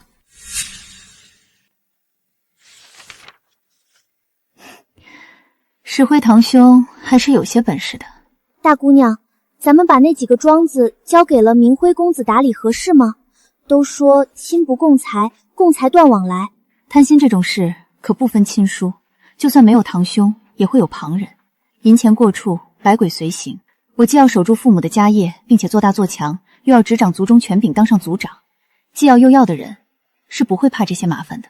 我就说没几人能同意。石君堂，你想做族长，简直异想天开。就是，那三叔公因着明辉的事儿，虽然没明着拒绝，但也没表示同意。亏你还让明辉来管庄子。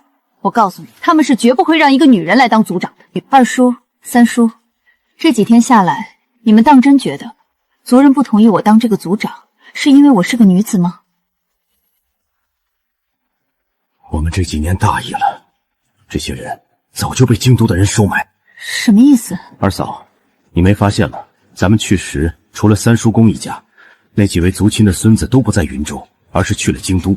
有几位说是在做小吏，虽不是什么官，但也算是在绢厂内任职。就是说，他们已经被收买了，他们与我们已经不是一条心了。那这些年，咱们都年年送如此多的礼，真是浪费钱啊！钱，你就知道钱。君堂，你是不是早就发现了？我早就有所怀疑。我当族长要经过族人同意，他们议事，银钱累月没有权柄来的大呀。京都的2位堂叔能许他们个小官职，银子自然没有官职来的好使。那怎么办？君堂，你一定要坐上这族长之位啊，得争口气，绝不可以让庶出的那只取而代之。这事不宜操之过急，离过年还有2个多月，先把今年的账给查了吧。好，我们现在就把账单仔细对一遍。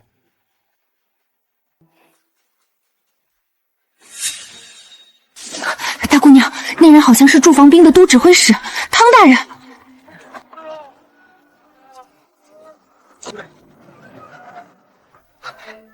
停下，戴上帷帽。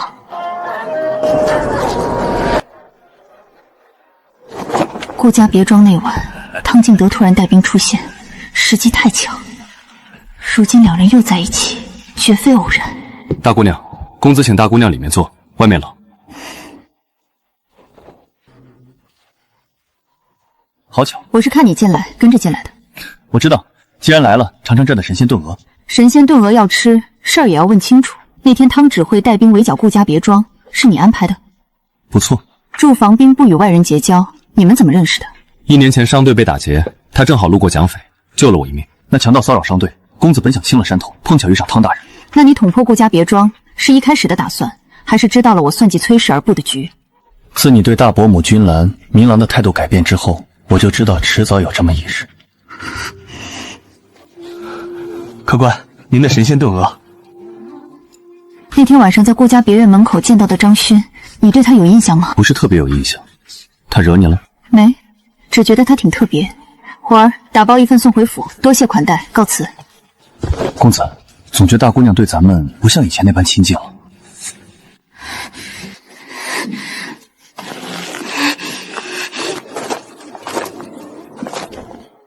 楚科，以后我这个弟弟交给你了，有空带他去镖局熟悉熟悉。是，大姑娘是想让公子跟着商队增长见识。教他骑马射箭，你会的都教他。跟着商队很苦，他受不住就想办法让他受住。没问题，定不负大姑娘所托。明年，明郎才9岁啊，他长这么大，从来没有离开过我。堂儿，咱们现在不是挺好吗？你那么厉害，让明郎跟着你学就行了，何必离家那么远？母亲，我是女子，他是男子，岂能一样？明郎跟着商队，能看到很多内宅里看不到的东西，人间百态，明暗规则，每一步都会让他成长。我不放心啊！应该学会放手。商队里的人都是行商10年以上的老人，还有很多护卫跟着，不用担心。我去看看明鸾。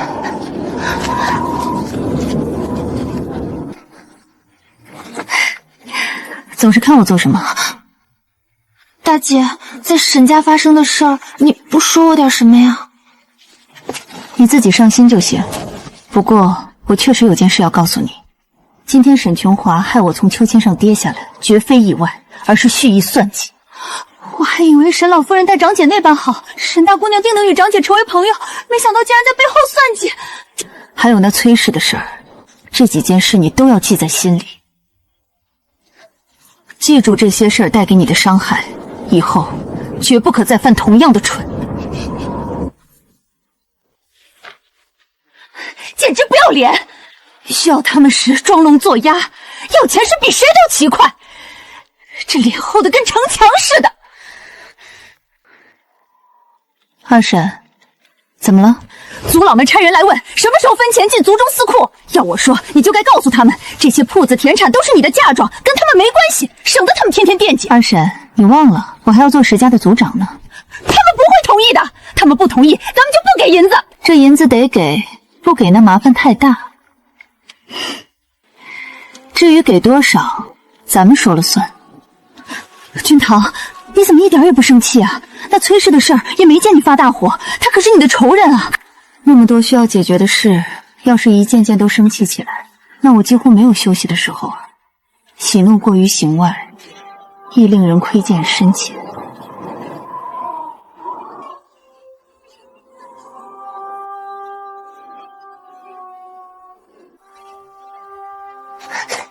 大姑娘，二房的明仙公子来了，还哭着呢。让他进来吧。是。大姐姐，我要和明郎一块跟商队去见世面。为何？明郎说他要行万里路，知天下事，回来就会变成气度不凡的男人。大姐姐，我也要变成气度不凡的男人，我不要输给明郎。你想我教你？大姐姐是家里最厉害的人，连父亲母亲都听大姐姐的话。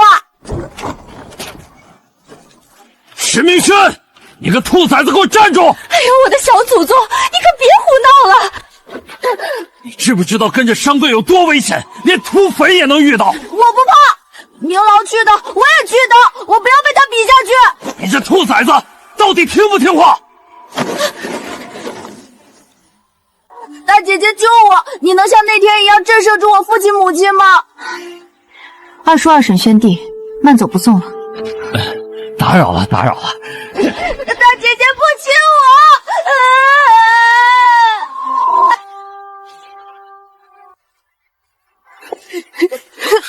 大哥，我要和明郎一块儿去见世面，我不想输给他。如果你不想输给他，跟着大哥学也是一样的。不一样，大姐姐最厉害了。大姐姐跟明郎说过，我站在这儿，我就是规矩，我开口，我就是道理。大哥，你没跟我说过这么霸气的话。我站在这儿，就是规矩。好，大哥支持你去。我们不同意。此事稍后再议。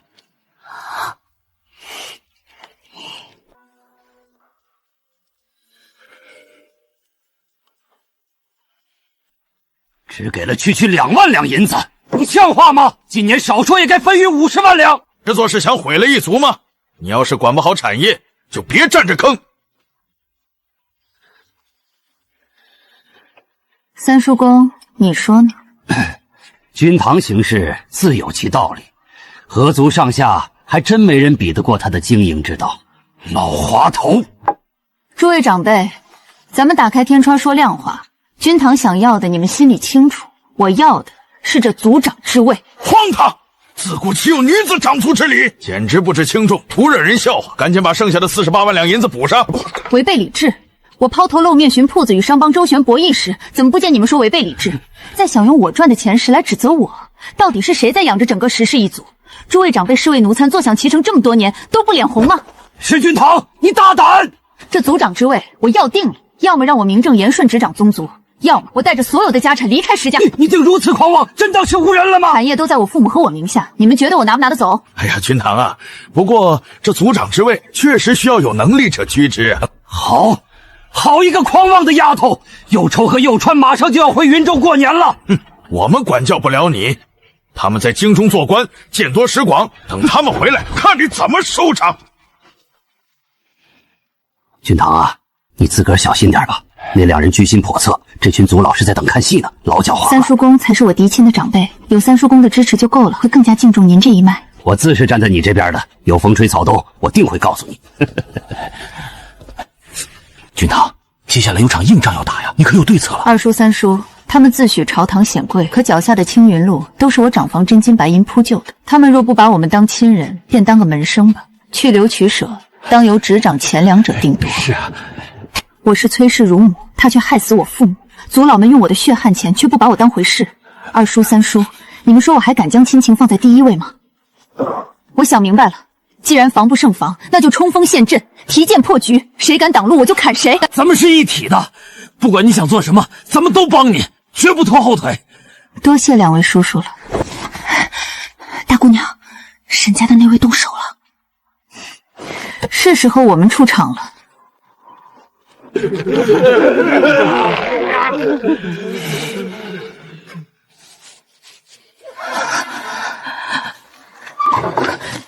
母亲，君兰，你们可还好？长姐，我们都没事。口供记了吗？大姑娘，沈大姑娘7拐8弯去黑市雇的人，但这些泼皮一下就全招了。老夫人，请坐。老夫人，沈大姑娘本想让这些人挟持我家夫人和五姑娘一宿，回我石氏满门清誉。唐丫头啊，老身教养出这般愚可能狠毒无限的孙女，实在无颜面对你啊！她是沈氏嫡女，会所作所为刻在沈氏门楣上，你想怎么处理？老家绝无半句怨言。老夫人慈爱，视堂儿如忘年交，我也敬重您。可沈大姑娘为了一介举子，竟要毁我母亲和妹妹清誉，我实在难以原谅。但念在于老夫人的情分上，这次我不予追究。唐丫头，你是个重情义的好孩子，老身愧领了。可若沈家再不管束，让她再做出伤害我石家人的事，老夫人到时别怪君身不讲情面，下手无情了。你放心，老身明日便带她回京，亲自管教，绝不让她再生半点事端。堂儿，那沈大姑娘怎得如此狠毒？你以前也常遇到这种事吗？偶尔会有。母亲君兰，咱们回家吧。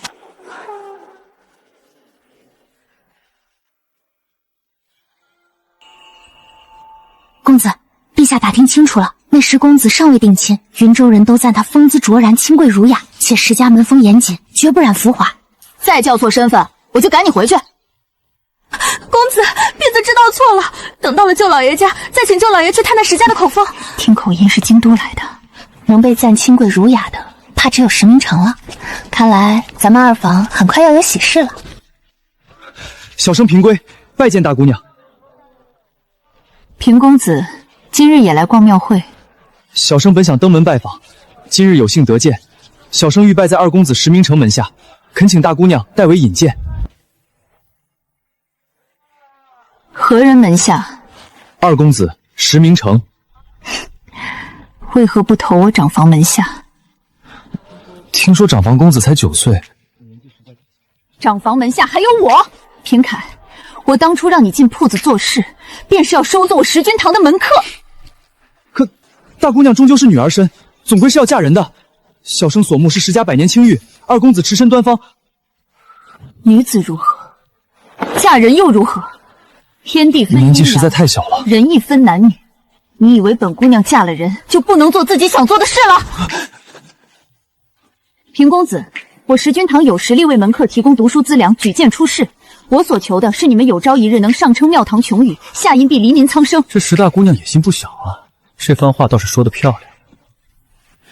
平公子，二房门下不过是锦上添花，但我当时一眼便看出你非禅中之物。你风仪秀彻，没藏着金銮殿上必有你一席之地。小生资质诺顿，秋衣天列榜尾，实在没有您说的那么好。天资聪颖不过锦上添花，我更看重你锲而不舍的心智。文正，你愿意做我石君堂的门客吗？士为知己者死，文正愿意入大姑娘门下，知遇之恩，结草衔环以报。平公子，白氏巷尾有间三余居，里面藏有万卷书籍，公子可凭此钥匙入内借阅。石大姑娘，不知我可否沾沾光，去借阅一观？三余居只对门客开放，毕竟里面有不少散佚的珍贵孤本，像竹书纪年、月经。张某虽不才，也愿拜入大姑娘门下。你既无功名，又无师承，我要你何用？我父母在清燕王府做事，深得王爷信任。既然如此，那我也收了张公子吧。张姐，你为什么要收门生啊？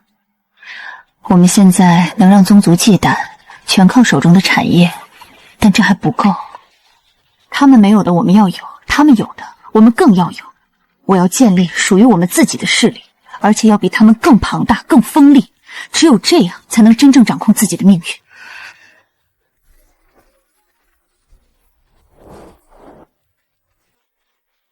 大姐姐！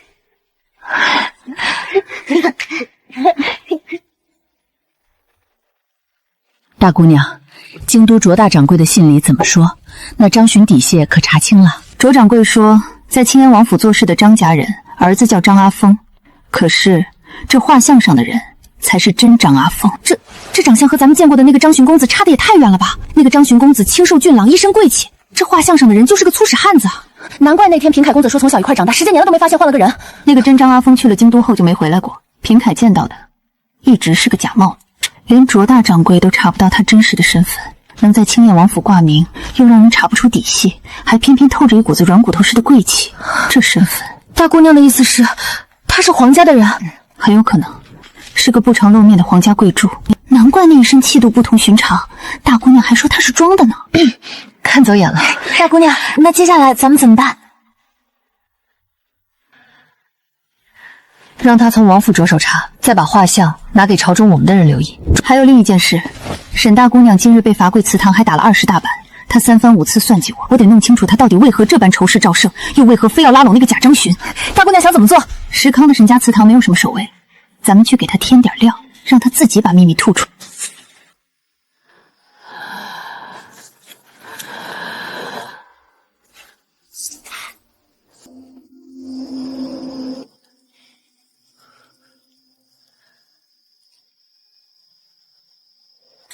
石君堂，我恨你，我绝不会放过你的。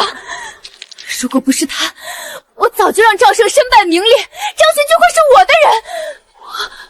我不会输的。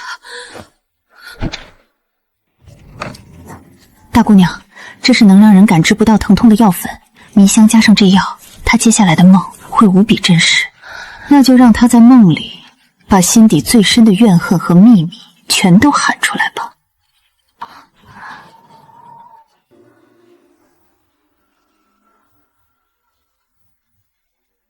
沈琼华，你为何要害我？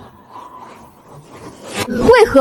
我父亲是你的恩师，对你有知遇之恩。他不过收了些银子，杀了几个人，你居然站在他的对立面，大义灭亲。赵胜，你这忘恩负义的畜生！触犯王法，理应6载。我弟弟不过抢了个民女，你竟让他坐牢，你根本没有心。所以，你才去勾引张巡。不错，你无情无义，我就投你上峰的怀抱。等他当上宰发夫人，定让你求生不得，求死不能。我要当宰发夫人，我要你死！宰父夫人，原来如此。大姑娘，她是不是疯了？就因为做了个梦，她觉得张巡能当上宰所，所以拼了命去拉拢，还把赵胜公子当仇人。把梦当真，行事如此疯狂，这女人真是疯得肚脐。我还以为她有何等深仇大恨，原来是她父亲贪墨杀人，赵胜依法办事。为了这种恶毒自私的理由，她不仅要毁了赵胜，还3番5次算计我。我原以为同为重生，她有什么可怜之处，现在看来简直愚不可及。这等人的闲事，我再不管了。那平凯公子和张巡呢？平凯是我的人，我绝不放手。至于张巡，既然他身份难测，不为我所用时，直接弃了便是，不用纠结。走吧，药效快过了。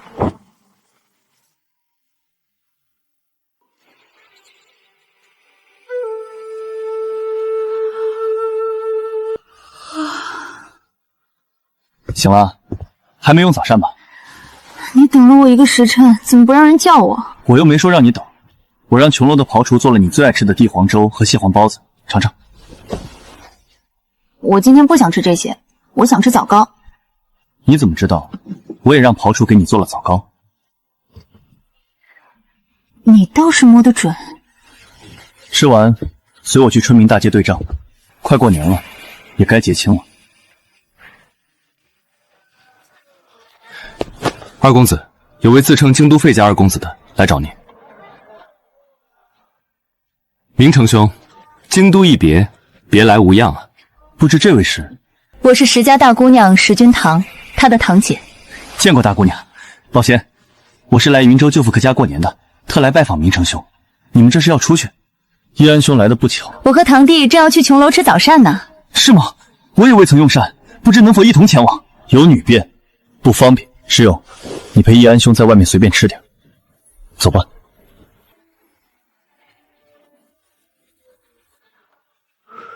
大姑娘，您看，是沈家的马车，他们离开云州了。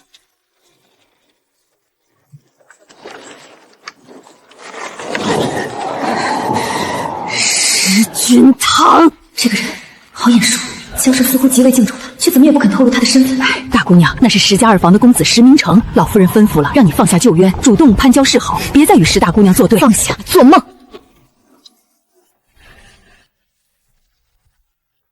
你帮平凯的父母在石家铺子里找了份差事，他如今是你的门客，他的家人我自然好生关照。对了，我想结交一些明德书院的夫子，为了明年的春闱，我想让平凯进书院读几个月。好，我帮你。你就这么答应了？那可是明德书院。你先对账，我去趟书斋。他这语气，怎么感觉让平交进明德书院就像买颗白菜一样简单？大姑娘，京都的人到了，六堂叔石佑川已经进府了。八朵，你先回去，若有人问起，就说找不到我，先晾他们几天。这个石佑川太过分了，他竟然想把你四妹妹和六妹妹嫁给京都的那些老官当小妾去讨好人家！我呸！他算老几？觊觎我们嫡系的家产还不够，连庶女都不放过，真够恶心人的。二叔三婶，如果没发生先前的这些事，你们当初不也打算将庶妹们拿去讨好京官？甚至连教导怎么做妾的嬷嬷都请好了，那怎么能叫讨好？那叫联姻，受益的还不是咱们石爷占到？现在看来，全被石佑川占去。就算是庶女，也是我石家的血脉。所谓联姻，应是门当户对，让他们去做妾，这是联姻还是卖女求荣？这种腐朽烂透的家规，等我掌权，定要亲手将其彻底斩断。你晾了他3天，到底什么时候见他？大姑娘，祖老和六堂叔已经到门外了。来得真巧，那就现在见吧。这位就是君堂吧？都长这么大了，想当年我离开去京都，你才5、6岁，死活拽着我的犄角不肯放呢。没想到幼时和六堂叔这般亲近，既然堂叔如此疼我，那这次回来定是来支持我做石家族长的吧？那还用说？你六堂叔一来是支持你做族长，二来就是要分剩下的那些银子嘛。他若不支持你，哪来的脸要银子？对吧？右川老弟，其实现在这样也挺好。族中大事由族老们决定，不影响家族发展。君堂，你是闺中女子，女子就该安分守己在内宅，家族的事是男人的事。堂叔，我自幼随父母走南闯北，手握200多间铺子，60多个庄子，我的一身本事可不比任何男人差。放肆！你竟敢如此跟长辈说话，颠倒阴阳！族规写的明明白白，男主外，女主内，族中一切事务女子禁止参与。你若执迷不悟，这家族怕是容不下你。容不容得下，不是你一个人说了算的，规矩是人立的，若对家族无益，那就破旧立新。现在看来，我石氏的家规也到破旧立新的时候了。